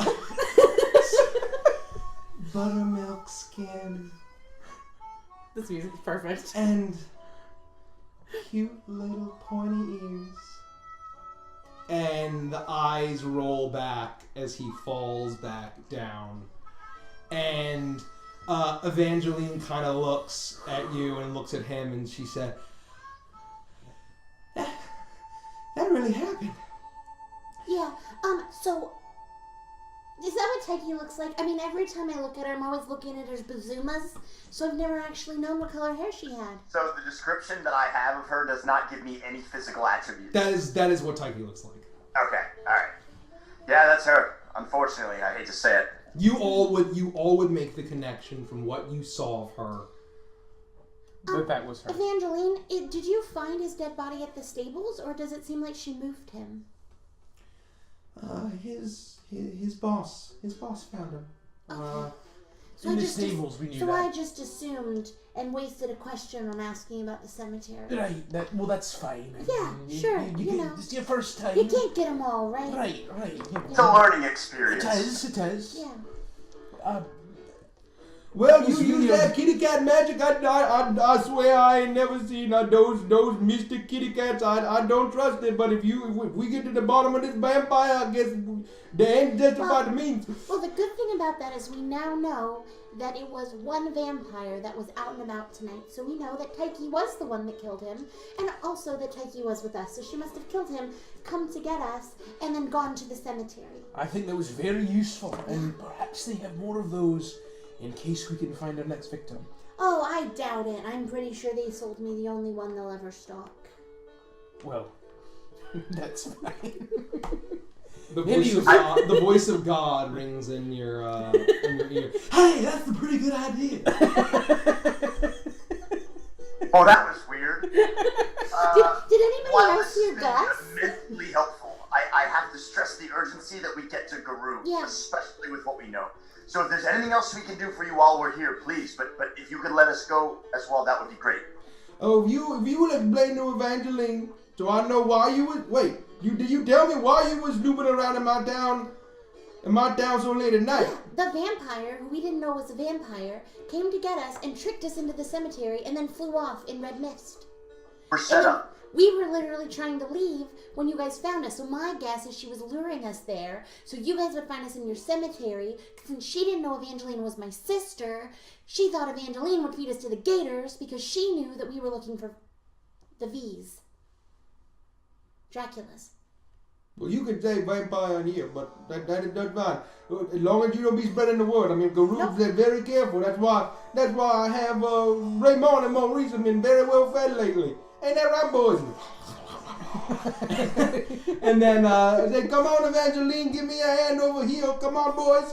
And they immediately go. They each grab a leg and they drag him over to the gator pool. And as soon as they get close, both of these like plump gators just like erupt out of the water and just drag him off. You see just them fighting over it. They just go down beneath the water and thrashing gators eating corpses. Hang my head a little bit. Oh, ain't that just the cutest little precious boy you ever did see? I mean, we could have waited a little bit. I mean, we just talked to him and all. Well, my boys are hungry. I mean, Raymond and Maurice will get very sassy if they don't eat before 7 a.m. Okay, but can we go back to Guru now? Well, I think you answered all my questions. As long as you know Taiki, the Taiki girl. Evangeline, you taking all this down? Yes, Mom. And so she's taking down all the information that she needs. Put it in code in case somebody gets a hold of it. Okay, do oatmeal and what else did that boy say? The kitty cat magic. Okay, you got it. And said, okay, now get the fuck out of my shop. I'm getting back to make a wind blow. Now hold on. Before we leave, we may need your help. We may need access to the Crawdad corridor, perhaps even the help of your enforcers. How do we get back in contact with you? Can we just show up? Well, I think that when Guru has his meeting today, she'll be able to say, hey, I met them last night. And then we'll probably have access. Oh, right. I just want to hear from her. If you... Are we able to come back if we so choose? Well, I mean, I'd say, because you're Evangeline's sister, and you done me a solid speaking to that boy with that hoodoo with kitty cat, black magic, and Evangeline do me good, and I care about family. You guys can be fine. I will tell you though. I will tell you that I would not. I don't know how Guru is gonna get through with Ragara. She is very bold lately. And Leafy, I don't know what he thinking. That kitty cat brain he got. Well, that's okay. All right. Well, hopefully he seems like a very wise man, very powerful man. I'm sure he'll be just fine, and we'll go meet with him now. Well, you good luck with that. Well, thank you. Have a lovely day, and apologies for making so much noise so early in the morning. Well, I'm normally up this early, but I normally don't talk to kids, so I normally look much better than this. And she's like horrible and wrinkled. She's got like some of her face masks still going. And Evangeline's like, yeah, no, she looks 100%. She looks way better put together when we know we have kids coming. Okay, I'll walk y'all out. And she kind of like pushes you out. And immediately she goes back to kind of stirring in one of these large vats of proto-wisp glow, from what you can tell. And she just starts kind of whistling and singing to herself. As she's doing that, the door closes, and she guides you outside of the Glowbug Junction. And she says, well, I can say I didn't expect none of this to happen tonight, Sylvie. Yeah, me either. And I think that it's probably really important if you are the only one of the Flicker Wickets that knows I'm still alive, you know? Probably for the best. Not even Otis? No. Not Eugene? No. Not Okra? Definitely not Okra. Okay. Thanks. Definitely not Pop. No, definitely not Mama and Papa. Definitely not Mama or Papa, okay? Okay, I'm picking up what you're laying down, sis. Okay, great. It was really nice seeing you, so we're gonna go now. How about we just pretend, we'll think that we hugged, and we can say goodbye. Like a thought hug. Oh, that was really good. Okay, bye. And I'm gonna turn around and walk off. She looks around and just kind of looks bewildered at all of you, like, I don't know why I'm so surprised. It hasn't been that long. And she just turned and said, well, I'll be seeing you around, Sylvie. And she turns around and says, now where are those goons? And she scampers off, and you are now, it is morning.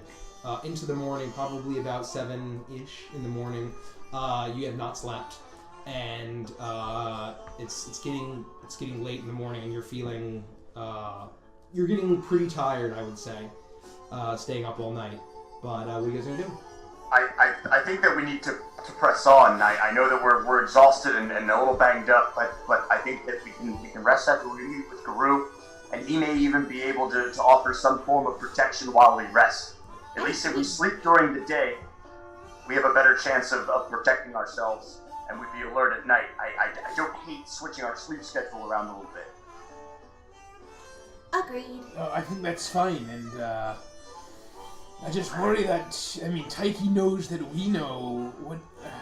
That's why we have to get to him immediately. Who knows but what I did want to say on the way to Guru, something about this whole thing is really bothering me. And while Sylvie is very sure that he was lying about Guru sending her to bring us to the graveyard, something about Taiki's plan didn't go right. She wouldn't have acted the way that she did if her plan, whatever it was succeeding the way that she had planned it. Something went awry, and something spooked her. Whether it be the Stitcher, the guy that we saw in the person in the cloak, or something about the cemetery. I don't know what it was, but whether we were being taken there to be killed or something, I don't know. It didn't, clearly, I don't think that it went the way that she was hoping it would. I agree, and I think even though she was a vampire, and I think we can agree that Guru didn't send her, I do think that she truly was terrified and wanted to kill that man in the mask. They could be enemies. He could be... I don't really want to get involved with that person in the cloak, but especially with what we witnessed. But if he's potentially a natural enemy of the vampires or Tyche, and I still refuse to believe that she's the only one. She can't be. Someone had to have done this to her. And maybe this guy and maybe Guru will know more about him, and maybe he would be some sort of unlikely ally. No. No, he's not an ally. No, he will make a deal with you, and then you will become a Stitchy person too. So no, he's not an ally. Why do you think that? Well, you heard his name. You heard who he was. Right. But that's just a name. He said Baron. No. He's some kind of Baron, right? I mean, that's what he's called, yeah. But I didn't know that he was real until tonight. So you've heard that name before? Yeah, Mama and Papa didn't talk about him often because he was the man that, like, the rich folk and the fancy folk went to when they wanted something done, and he'd make a deal with you, and it would always go awry. He's very, very powerful and very dangerous, and nothing that you ask from him is ever going to come out the way you want it. You saw what happened with those Stitchy people. Fine, but I guess my point is that if Tyche was actually scared of that person. Everyone's scared of that person. I mean, but she's a vampire. Think about the implications of that. At least, and I can't say one thing or another, but I would say on the totem pole of frightening things, he is far higher up on it than a lowly vampire is. Certainly concerning, one way or another. Yeah. How powerful is this guy? He's the Baron of what? Of the Samadies. I thought his name was Samad. Like he's the Baron of Samadi. How am I supposed to know? He's an urban legend. Well, do you think Guru could tell us more? We just need to get to Guru. Let's we have get so to many Guru. questions. All right, let's go. We go to the grinning catfish, Hungry catfish. So you make your way through the town. It's starting to wake up a little bit. The catfish is not blurry anymore. The catfish is there, docked where it always is, open as it is open 24/7. You hear the familiar as you're welcomed in by the bullywugs. You have a shift of cocktail waitresses and a lot of bullywug waiters and dealers and the like, all kind of going about their business. And you make your way through the casino, and you go first level, second level, third level. Basically on all the levels you've been at, the decks, and you can't find Guru. Can we ask around to see if anybody's seen him? I'll find one of the bullywugs. Can you take us to Guru? It's very important.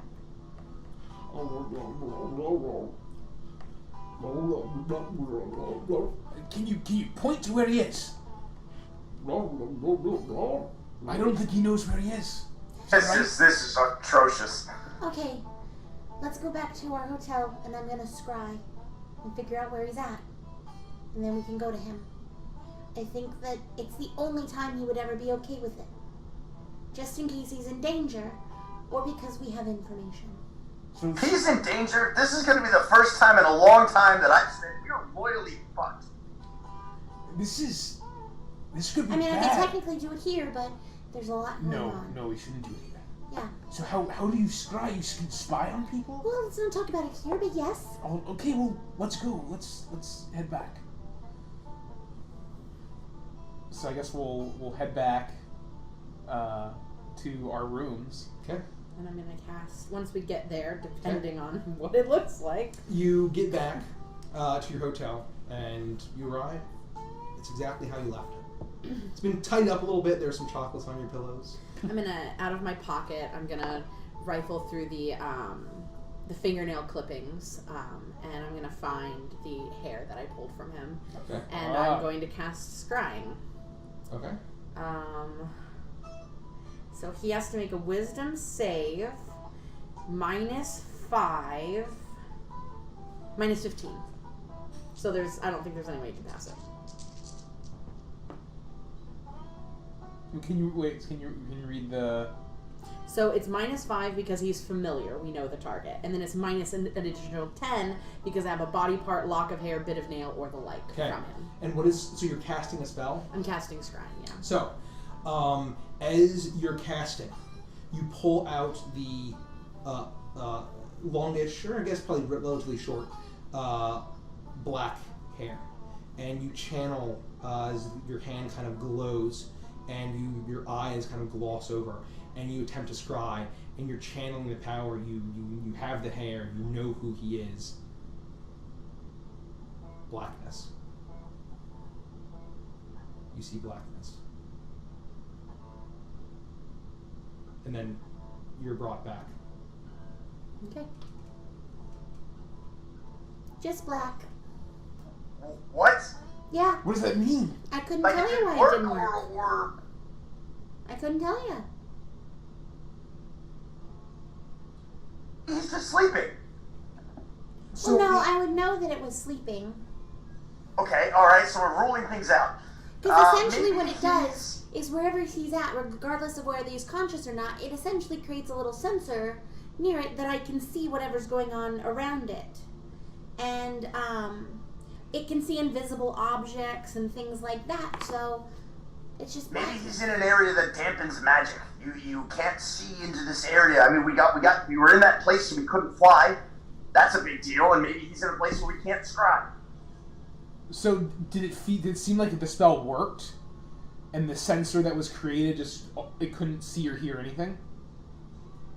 It seemed as if there was no that whatever you were trying to scry was all that you were sensing was just blackness. So he could be dead. This is really bad.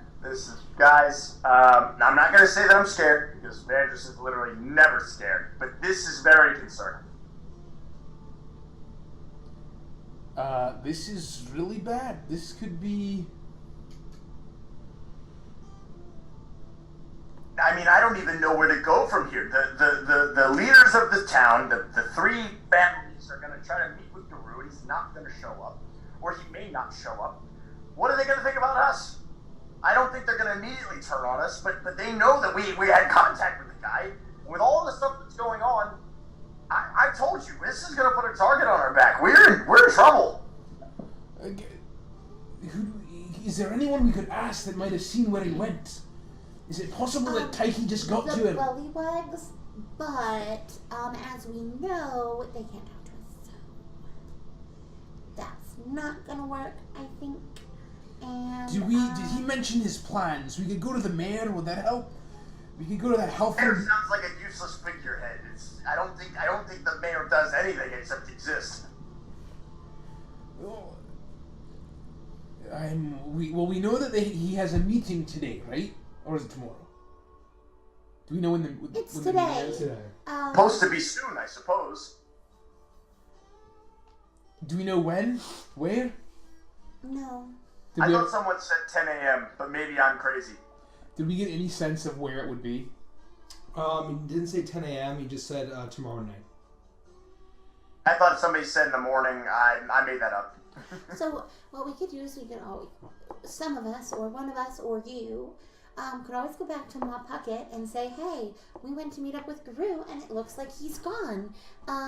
So would we be allowed to join you at the meeting? Because even his bullywugs don't know where he's gone to. I think we have to let Ma Puckett know. It's very strange that his servants don't know where he is. Yeah. Agreed. Do we go back? I'll go back. That's fine. All right. Well, let's. I think that as long as it's daylight, we're okay. If we need to split up, I think that's fine for now. But as soon as the sun starts to go down, we have to stay together and we have to stay alert. And we can only rest while it's sunlight. We can't risk getting ambushed in the evening.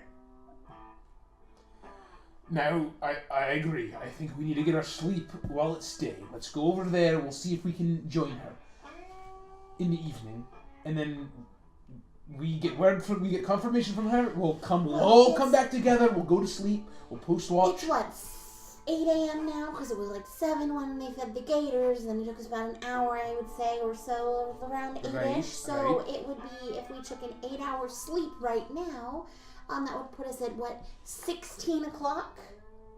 So 4 in the afternoon? After we sleep. Yeah, so we Right. could sleep and then meet up with Ma Puckett. Though it might look a little bit shady if we go to sleep after finding out Guru's. Right. We need to let her know. Fine, let's go. I'll go. I'll go by myself. I'll No, go with you. no. I'll go with We everyone. all go We'll just together. go. You can do the talking if you'd like, and then we come No. back. Let's go. We go back to the car. Head back to the car. Okay. So, as with your playlist. you... Well, I'm going to get a few seconds of this in. I switched it. So, you all make your way down, and as you're leaving the crossroads, you kind of enter that large, grand square at the center of the town, and you hear kind of a lot of commotion, a lot of hushed, concerned voices. Huh? No, it can't be true. Huh? And you say, Vampire Nogway! Vampire Nogway! There's a Vampire Nogway! Lock your doors! Lock your windows! There's a Vampire Nogway! Who knows who's safe? And you kind of see around, there's papers being handed out, brochures, with like, warning, Vampire Nogway, and like, it has like this drawing of this like horrific mutilated bat monster with like these gigantic fangs. Can we walk up to the person who's handing out the papers? Yeah, like there's a gentleman probably in his mid-20s. Vampire Nogway, here you go, here you go, here you go. I just want to shout him, hey! Yes, sir. What is the meaning of this? Who told you this? It's word's been spreading like wildfire since this morning. Since this morning? Why this morning? There's been murders all over the city. But something this morning happened that apparently alerted you to tell everyone that there's a vampire? Do you understand? Word got out. Members of the caravan brought around all of these flyers. Interesting, the caravan. Thank you, sir. And I walk away. That's shite! This is really bad, guys. If Things he's are still getting alive, really out of hand. we've got to go. We've got to. Is this the only guy that's shouting? Like word is spreading. There's like, But he's like a main guy. he's shouting. one of the guys in the squares, kind of shouting, and you can kind of see that there's like plastered all up, like that there are presses like newspaper type things. Would printing press exist in Avantris? Probably not. I don't know. Probably not. And some analog of newspapers are being kind of thrown around. Listen, I understand that our whole thing was to become heroes for hire, not mercenaries. Now we turned over a new leaf, especially me. But I'm ready, if we have to just go full Rivington Manor on the city. I'm just saying, if we have to, you say the word, the whole place will be gone by morning. No, we're not. We've moved beyond that, Vandrits. We're not doing that anymore. We're going to do If we have to go back, we have to go back. Let's hold on, lad. Hold on. We'll be fine. We'll be fine. This was clearly calculated. I don't think Ma Tucket had anything to do I'm with going this. to cast Major Image and get on my broom and fly, like, make myself look very large. And I'm going to start flying around the circle, and I'm going to start cackling, and I'm going to say, the story is out! The play tonight! The Vampire Masquerade, starring the newest troupe in town. Be at the center square for the biggest spectacle of your life. And then I'm going to shoot, like, sparkles all over the place and make it kind of look like, I have, like, bite marks on my neck. Ah, vampires! Make sure you're at the square. The news is out. Vampire the Masquerade, the play, tonight in the center square. And I'm going to try and, like, make it as, like, spectacular, so it looks like that's why these guys are shouting. Can you make a persuasion? I'm gonna start clapping when I see this. Woo! Oh! While that's going on, though, I do want to lean into Rodek and Annual and just say, you mentioned the caravan. If we go back to Ma, maybe we tell her that, and maybe she knows why the caravan would come out with such information. There's some politics at play here. I have a feeling. Clearly. I think you're right. Make a persuasion check with advantage.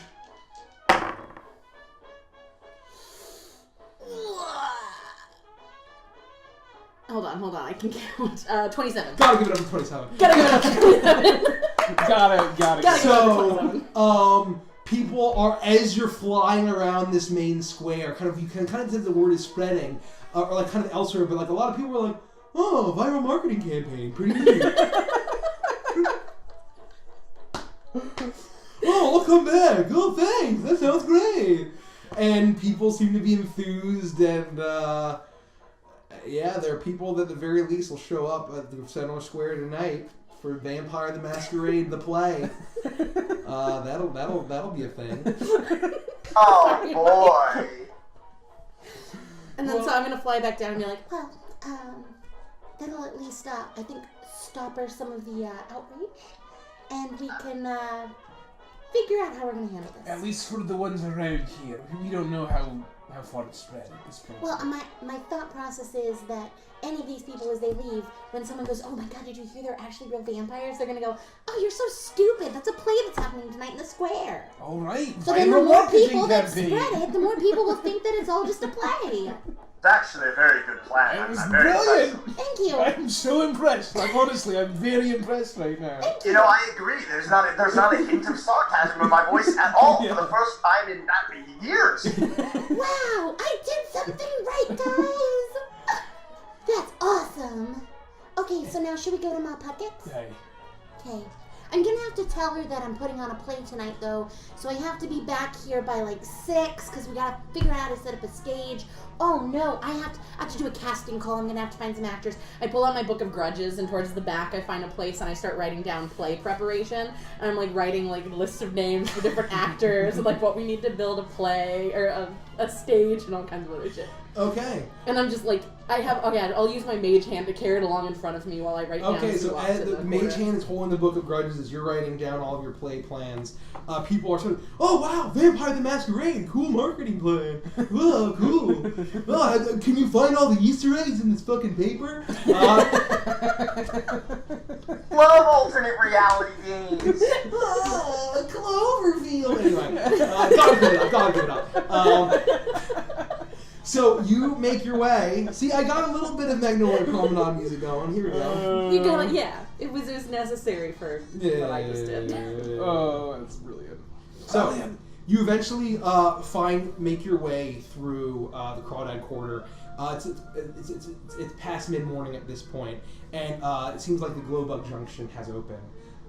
You see Evangeline kind of leaning up against, kind of her arms folded, her hat's over her head, like a twig of a bit of straw in her mouth, and she looks up and she says, "You're back again, huh?"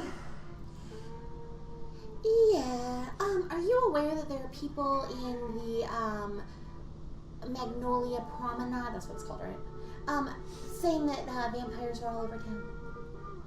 Word hasn't reached here yet. Okay, well, great. I think I might have nipped it in the bud. I just said that it was going to be a play tonight, actually. A long story short, but if anyone says anything about vampires, you just say, "Oh yeah, that's the play that's going on tonight in the Center Square, Magnolia Promenade."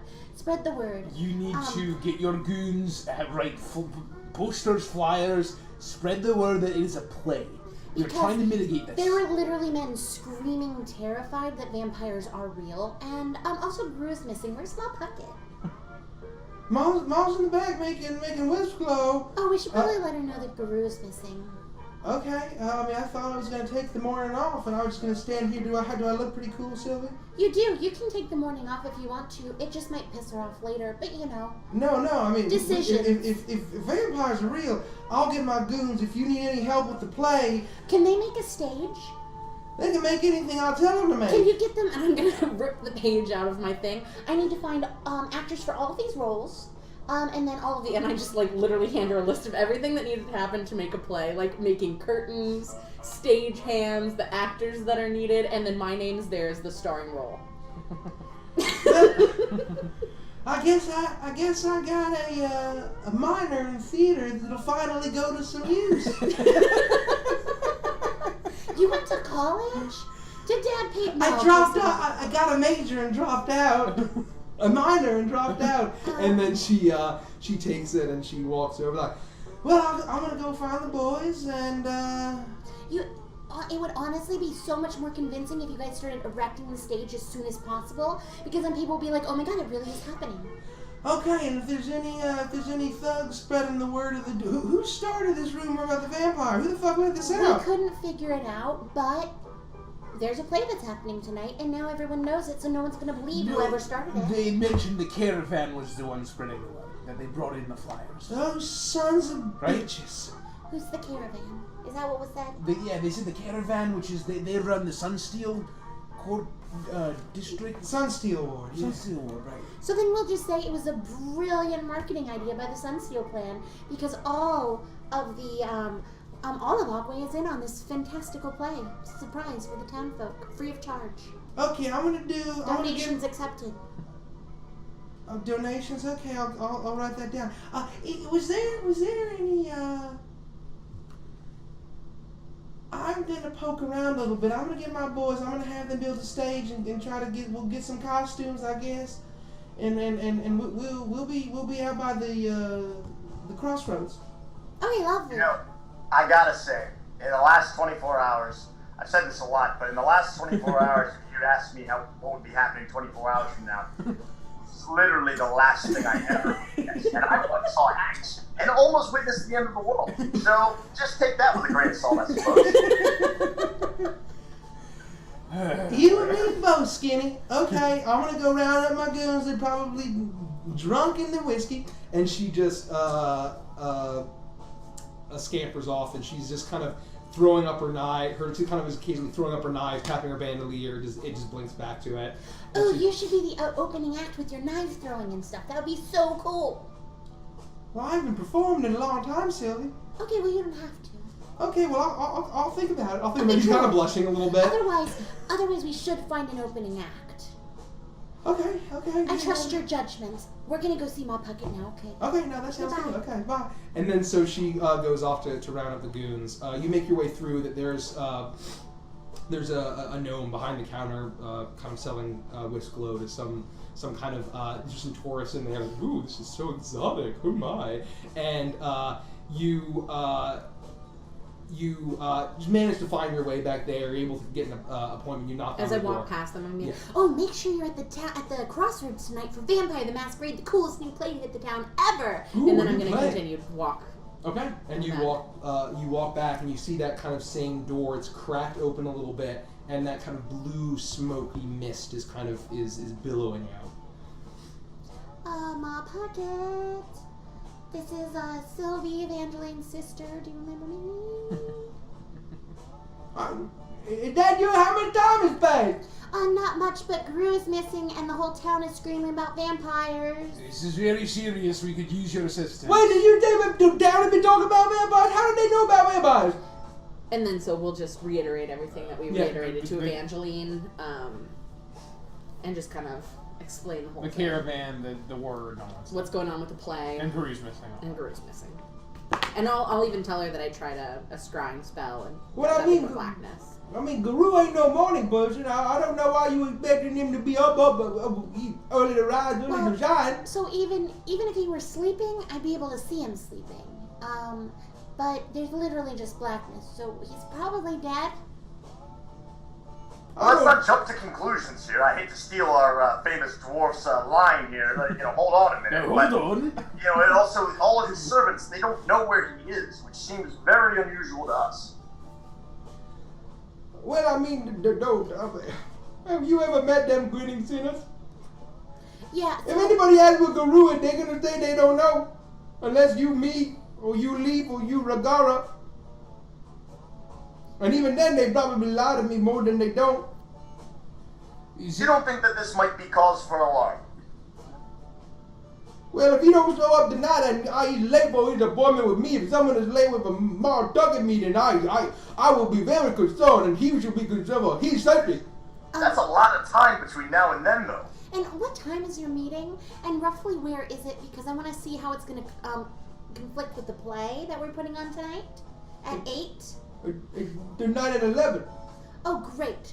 That's a long because time. it would, I think, mean a lot for everybody in town and would help to bolster this idea that there really aren't vampires if you were to introduce the troupe.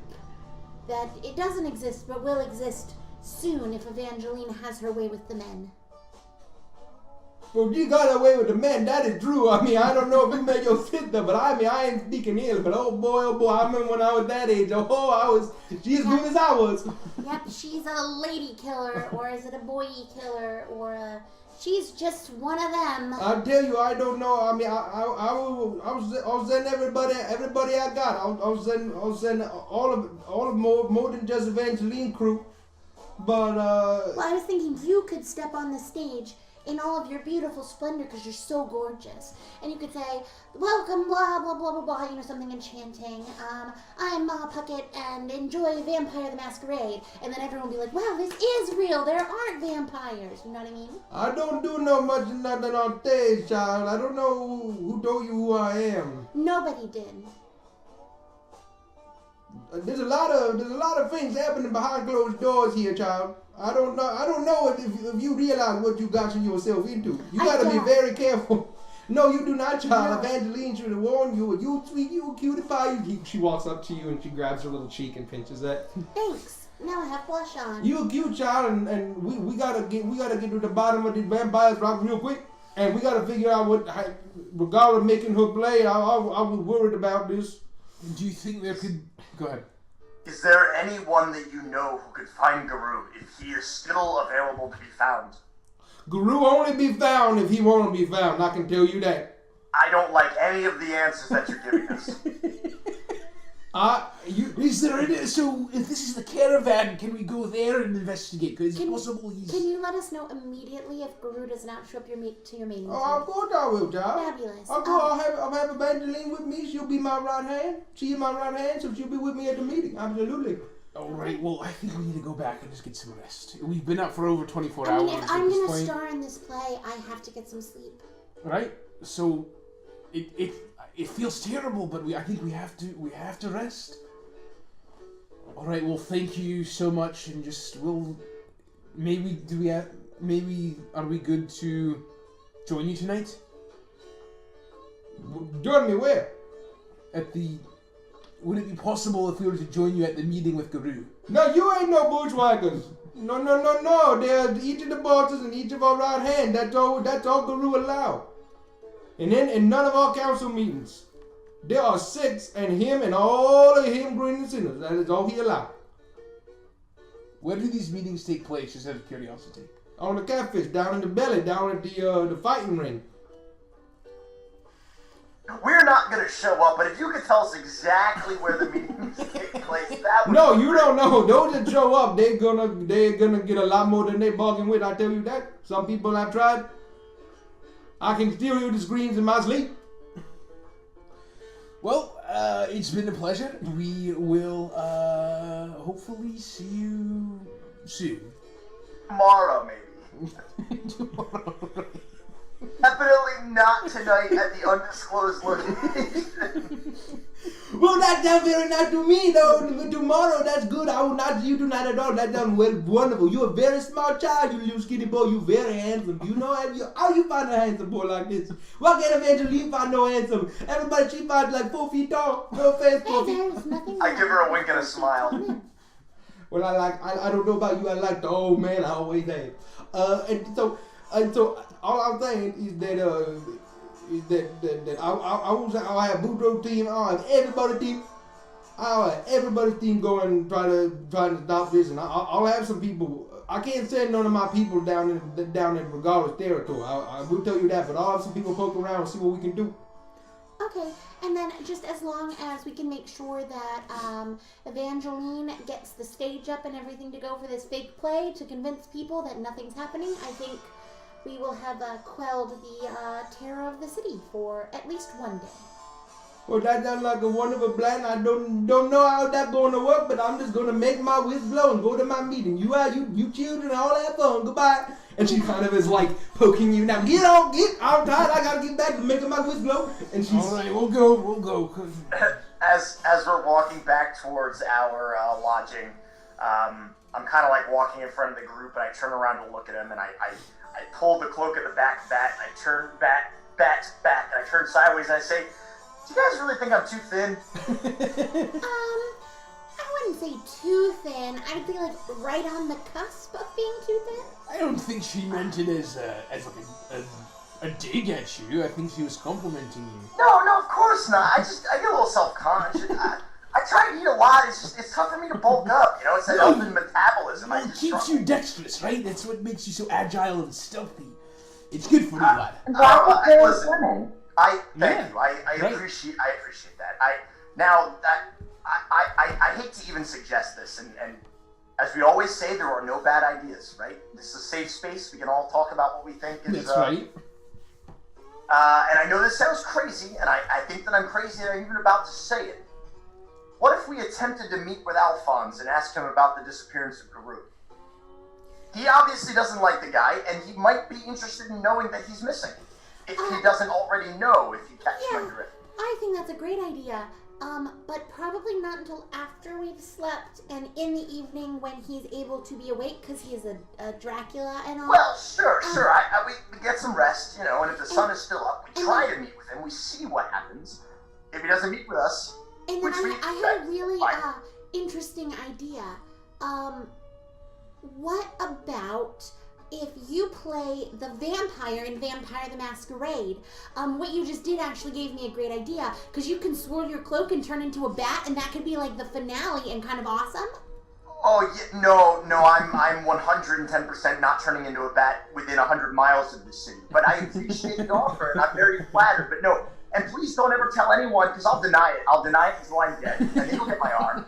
I can't turn into a bat. I've never been able to turn into a bat, and I don't have any intention of ever doing that ever again. I think that's a great idea, and you could really sell it. Yeah. No, it's not going to happen. There's not enough gold on this planet that's going to make people think that I may actually be a vampire. Thank you, guys. Thank you. Well, okay. You could... Anyway, I won't give you ideas. Well, do you think you would still do it if you didn't turn into a bat? We can talk about it. That's an option. Because she was right. You are very debonair. You like to wear black. You already have a cape. And that's right. You're She's got a probably point. the only high elf we're gonna find, so you kind of have that like rugged, kind of like maybe I have a lot of money and live in a creepy castle and drink blood of people kind of look about you. You know what I mean? It's really tough for me to ignore the roar of the crowd. I've been up for a while. I'm sorry. I'm a little cranky. I apologize for the outburst. Let's all just get some rest and we can discuss it when we're fresh. Okay, let's go get fresh. All right. We go back to the inn. Okay. And while we're walking, I want to say, so Sylvia. Yes, Rodek. And feel free to stop me if this is a sensitive subject. Okay, well, I'm going to stop you right there. Let's go get some sleep then, Kay? All right. That's fine. And I will You were going to ask me continue. about my sister, weren't you? It's related. I mean, do you want me to ask the question? Yeah, you can ask the question and then I'll tell you if it's a sensitive subject. All right. Did your sister call you? Nope, that's a sensitive subject. And then I'm going to keep walking. All right. And we keep walking. Okay. And we go to the inn. Okay. So you get back to the inn. It's where you left it. How you left it. The chocolates are still there if you would care to partake. Definitely. Are they mint? Yeah, they're mints. They're chocolate mints, of course. Of course. And so you're all settling in and you're just going to get some sleep? So, gang, we need to keep watch, I think. I think this is very dangerous. For sure. She knows where we stay. For sure. We don't know... What's the penalty if we get attacked in the first 4 hours where either Anulin and I are awake? I would say if you kind of got into combat, you would just take one, you do a con saving throw, and then just if you fail, you take 1 level exhaustion. What does that entail? Exhaustion, I'll tell you right now. It sucks. It sucks, it really sucks. You know what? You're disadvantaged on ability checks, not that bad. Anulin I will take the first watch. Anulin did all of Orpheus with 2 levels of exhaustion, so you guys are fine. It's fine. She I'll almost watch died, the first Joel. 4 Yeah, that's hours. true. I'm feeling strong. Okay, you're back at the... Anulin gets some rest, and then I'll rest the last 4 hours, and we'll be good to go. Okay. So, All right. Let's get some sleep. okay. As you arrive back, is kind of before that all happens, you kind of arrive back, and the buzz in the square, some people are like, well, is there a vampire at the bar? I really want to see this play. I haven't seen a good play in a while. And every time I walk by these people, I'm like, Yeah, they're even setting up the stage already. And you see all of the goons that you remember, kind of most of them are buzzed off of whiskey, putting together a stage. You see one of Evangeline kind of gives you a wave. She has all these dresses, and you see one of the bugbears putting on a dress and it's too tight, and he's practicing lines. And this Holding a skull. yeah, this kind of episode, ladies and gentlemen. And so, but people seem to be pretty excited about it. And you can kind of see as you're walking through groups of like gnomes, mostly gnomes, but the occasional like gator folk and bugbear, and some humans in there as well, that kind of seem a little bit rougher, are going around like telling people about the play. They're spreading the word. You get the sense that Mal Puckett basically got, that Evangeline is one of the enforcers with a gang, a team of goons, and so she sent like basically all of her boys to go kind of help spread the word. So people are like, oh, here's like a brochure. Okay, so let me just get the what was I doing? So Vanish's first watch. So as you have to sleep, Vandris, you're keeping watch. Sylvie, you dream again. You're in that same familiar swamp that you are in many of your dreams. However, you're not kneeling as you're familiar. You're pulling open the door to that circular thatched roof hut without windows, just as you were at the end of your previous dream. The rickety wooden door gives way easily, and you're soon faced with the blackness inside. It's impossibly dark. You hesitate outside for a moment as the rotting stench of the swamp almost overwhelms you, compelling you to escape into the confines of the hut. The moment you cross the threshold of the entrance, the door slams shut behind you. As you're consumed by the darkness, fear washes over you until you see light appear directly ahead of you, seemingly at the center of the hut that you're standing in. It dances like firelight, with the warm orange glow of a stove, but you can see no source for this light. However, you do notice 3 objects sitting on the floor amidst the illumination. Something in the back of your mind urges you to approach, and you do. And you can finally make out the 3 items lined up in a row. At the center rests a goblet, gilded and gleaming, 9 rubies fastened around it, interspersed with gnashing, malicious faces, complete with horns. You can see that it's almost filled to the brim with what appears a bizarre-looking wine that shifts between varying shades of red. To its left, you see a bottle of brown glass filled with a dark liquid, a weathered paper label glued to the front. No words, but painted clearly in white, the shape of a skull. You lean down to sniff the lip of the bottle. The smell is unmistakable. It's rum. On the far right, you see the 3rd object. Surprising in its simplicity, relatively in its simplicity, a simple stone mortar with a wide and deep basin. Beside it, a worn wooden pestle. You see the goblet start to rock back and forth, tilting as the liquid sloshes back and forth between the mortar and the pestle and the bottle of rum. As you finally take in the full sight before you, the fear that had once sat in your stomach is now replaced with a calm sense of certainty and a resolute purpose. You approach the rum bottle and lean down to grab it with your left hand. You smell the richness of exotic spices from far-off lands as you pour the brown liquid into the goblet in the center. Once every last drop of the rum has switched containers, you squeeze your hand harder and harder until you hear a crack, followed by a shatter. Fragments of brown glass fly everywhere, You look at your palm, now slashed and dripping with blood. Your focus shifts to the chalice. The combining of the rum and the wine has turned the liquid as black as the darkness around you. You reach down to pick up the gilded cup. It's incredibly heavy, far more than you'd expect from its size. However, you lift it up and step to the right. In one slow motion, you pour its contents into the granite mortar until not a drop remains. Placing the chalice back onto the ground, you stare down at the mortar, now filled with this strange combination of rum and wine. You now know what you must do. Your left hand moves, slowly, but with steely conviction, above the mortar. You watch as the blood from your mangled palm drip, drip, drips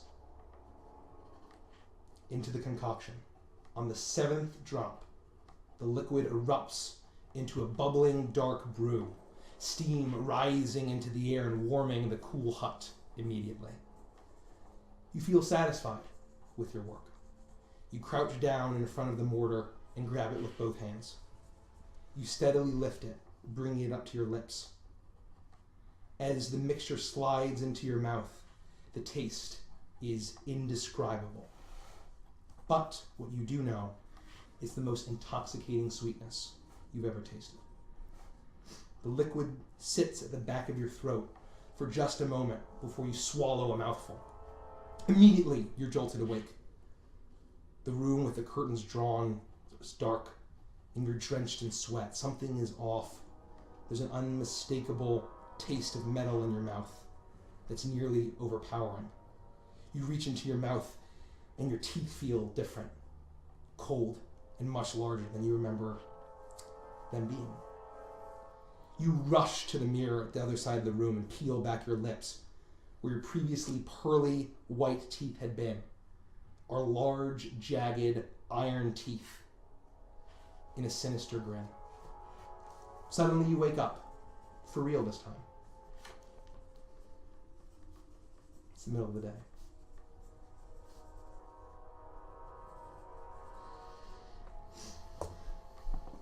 Is it like Well, I had a lovely meditation. How about everyone else? Am I still sleeping? Like, has it been the full 8 hours? I would say it's probably your watch, Rodak. I'm not taking watch. I'm sleeping all the way through, so it'd be... Okay, No, we just switched. It's Annual's watch. It's Annual's watch then. You haven't finished a long rest, Sylvie. You're awake and you could probably go back to sleep if you so choose. Or I'm going to immediately run to the bathroom and check my teeth. You go and you immediately run to the mirror of, what is that called, where you do your makeup? Or Vanity. Vanity. I was like trying to think of that when I was writing the shit. The vanity. And you peel back your lips and those familiar white teeth with the kind of the large teeth in the front are there. All the teeth that you remember. I'm going to look at my hand for any, like, cuts or anything. You look and your hands are as smooth as they've ever been. And then I'm just kind of going to look around, and I'm going to open up my book of grudges, because I've got a section back there for dreams, and I'm going to write down what happened in my dream. Okay. And then kind of look for Lumi. She's probably not there, and then just go back to sleep. Okay. Look around. Lumi's kind of there, right? She's off.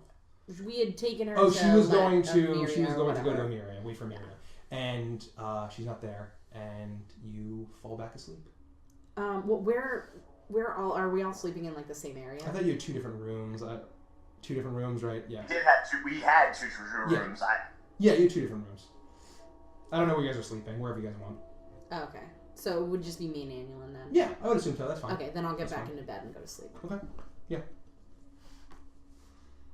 You all finish your long rest. Just kidding about that thing earlier, guys. Now I feel really refreshed. Woo! Let me tell you, this whole meditation thing, you guys gotta try it. It's very efficient. All right, show off. All right. Well, what time is it anyway? Ugh. It should really be around 5 or so. Maybe Is it? approaching on 6. Blah, blah, blah, 10. Yeah, 6. 5. Yeah, 5:36. We'll say. Anybody else worried about the circadian rhythm? It's a thing I read in a book once, and it didn't really mean anything to me. Is that like arcane magic, circadian rhythm? No, I think it has something more to do with like circular rhythm, kind of like how Taiki was trying to tell me she had circle hands when she didn't. Oh, she was made of circles, right? Bongos are circular, and they have rhythm. That's right. That's good. It's a rhythm instrument. Maybe it has something to do with bongos being at the masquerade tonight. Speaking of which, I really have to get down there because I am the leading lady. So obviously Dracula is the lead, but I am the lady that he is going to kill at the end. I thought it over, and I'm willing to play the role. That's wonderful. You get to bite me and destroy me, and then you get away. That's great. I love that. No. Oh no, that's not actually how it happens. My true love eventually. Do you want to play that part? No, you don't. No. Annulin could though. She's beautiful. My true love comes to save me, seeing me dead in your arms. He spikes you through the heart, and then you die. And that's actually how it ends. I had to rewrite it because originally you got away, but then I was like, oh, that might scare the townspeople into thinking Draculas are still about. So we had to make you die at the end. Yeah. I agree. That's very wise. Very wise. Okay. I'm willing to help however you'd like me to. You could be like a bouncer and like lead people to their seats. Wait, doesn't Dracula's have ugly, like, henchmen? Oh, you could be his Wygor. His what? Yeah, so I wrote in there an ugly butler named Wygor. You can't have one of the bugbears play it, like... No, I think he would be perfect. It has to be believable. Oh, alright. Yeah. I'll be Wygor. What's Annulin gonna be? She has to be something. Oh, Annulin, She was gonna be playing the beautiful love interest that saves you, ultimately. Yeah, I'm a hero. Yeah, she's my love interest. Yeah. Alright. Herbert. You're Herbert. Yeah. Let's workshop the name a little. Well, it's already to print. I gave all of the scripts out already. Yes, we alright, Herbert. Yeah, Wygor, Herbert, Christine, because I watched something about a phantom once, and her name was Christine. And then you're Dracula, so your name's just Dracula. Yeah. Okay. Von McAdams. Von, capital V-O-N, capital M, lowercase c, capital A, D-A-M-M-S. Von McAdams. Dracula Von McAdams. It's a long name. I don't know if I can remember that. Oh, well, you don't ever have to say it. Oh, of course. Why You would just I go. be saying my own name? That's ridiculous. Yeah, you just call yourself Dracula. It's fine. You'll get the script when we get down there. And so I guess. No, I just to be clear, I've also always kind of wanted to be a doctor. Maybe I can go by Dr. Acula. Ooh. Oh, if only we could revise the script, that would be a brilliant idea. But then Annulin would make me change your name from Herbert, and it's... Oh, all right. I understand. It wouldn't be the masterpiece it's going to be if I changed her name. Fair enough. We should I probably understand. get ready. We have like a few hours, don't Yeah, we? we do. Alright. We'll lead the way. And I'm gonna reach in and I'm gonna pull some of the hair from Fecal Deck to make Annulin a mustache to wear for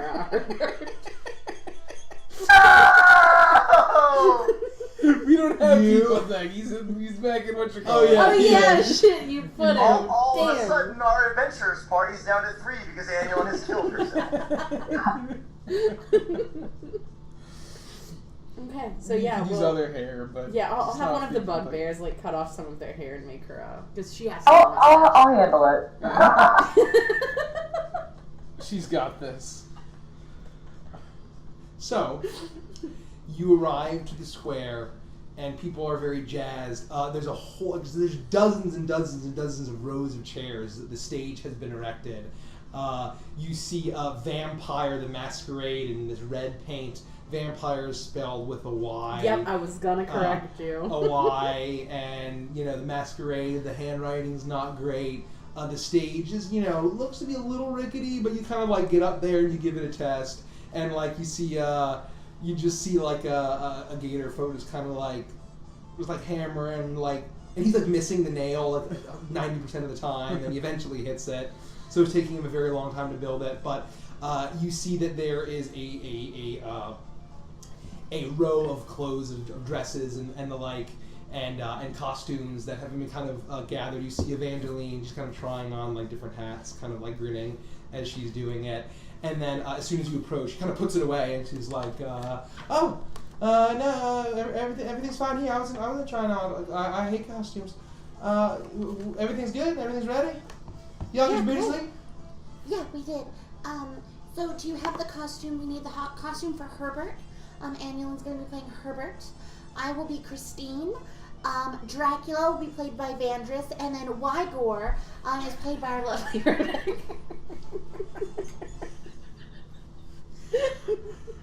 Okay. I don't have. Do I have those script notes? Do I have? Okay. Yeah, I gave her. Okay, yeah, no, okay. I have all those costumes ready. He deserves a gold medal for putting up with our shit. Do I just put this on? Like, what? I'm gonna look so ridiculous. No, you look like Wygor. Alright, well, That's what he looks I like. put on the Wygor costume.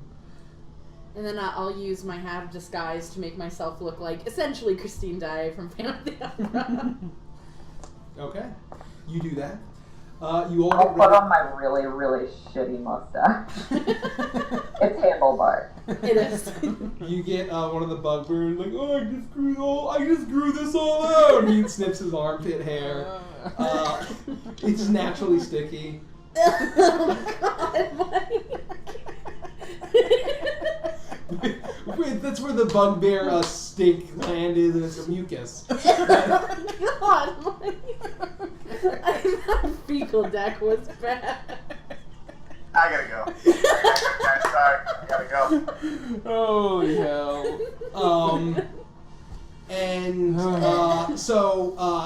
So what are you guys gonna do? You guys probably have like what, about 2 hours until the show? Yeah, probably. Yeah. Well, Okay. by the time we get down there, we got up at 6. It starts at 8, so I would probably have like an hour. An and a hour, half. hour and a half. Yeah.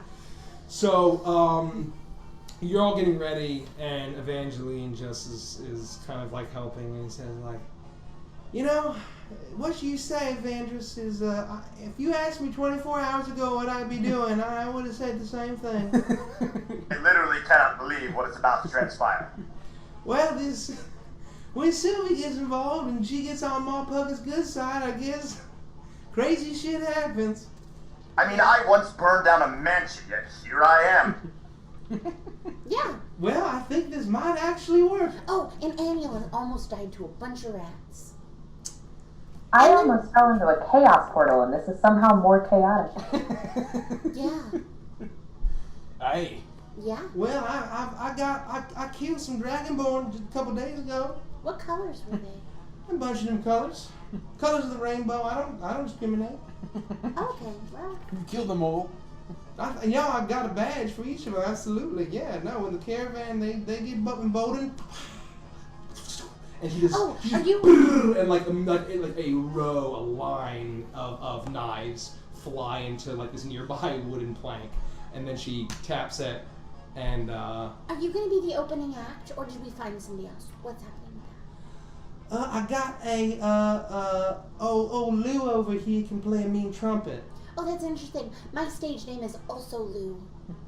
But Oh, it's this spelled- is old Lou. But this is spelled, mine's spelled like a potty. Like L-O-O. Well, no, this is L-O-L. Wait. Oh, Lou, how do you spell your name? Oh, I spell my name O-L-L-O-U. It's different. His isn't spelled like a potty. you see the portly gator with the trumpet. It's like, I was gonna play some trumpet.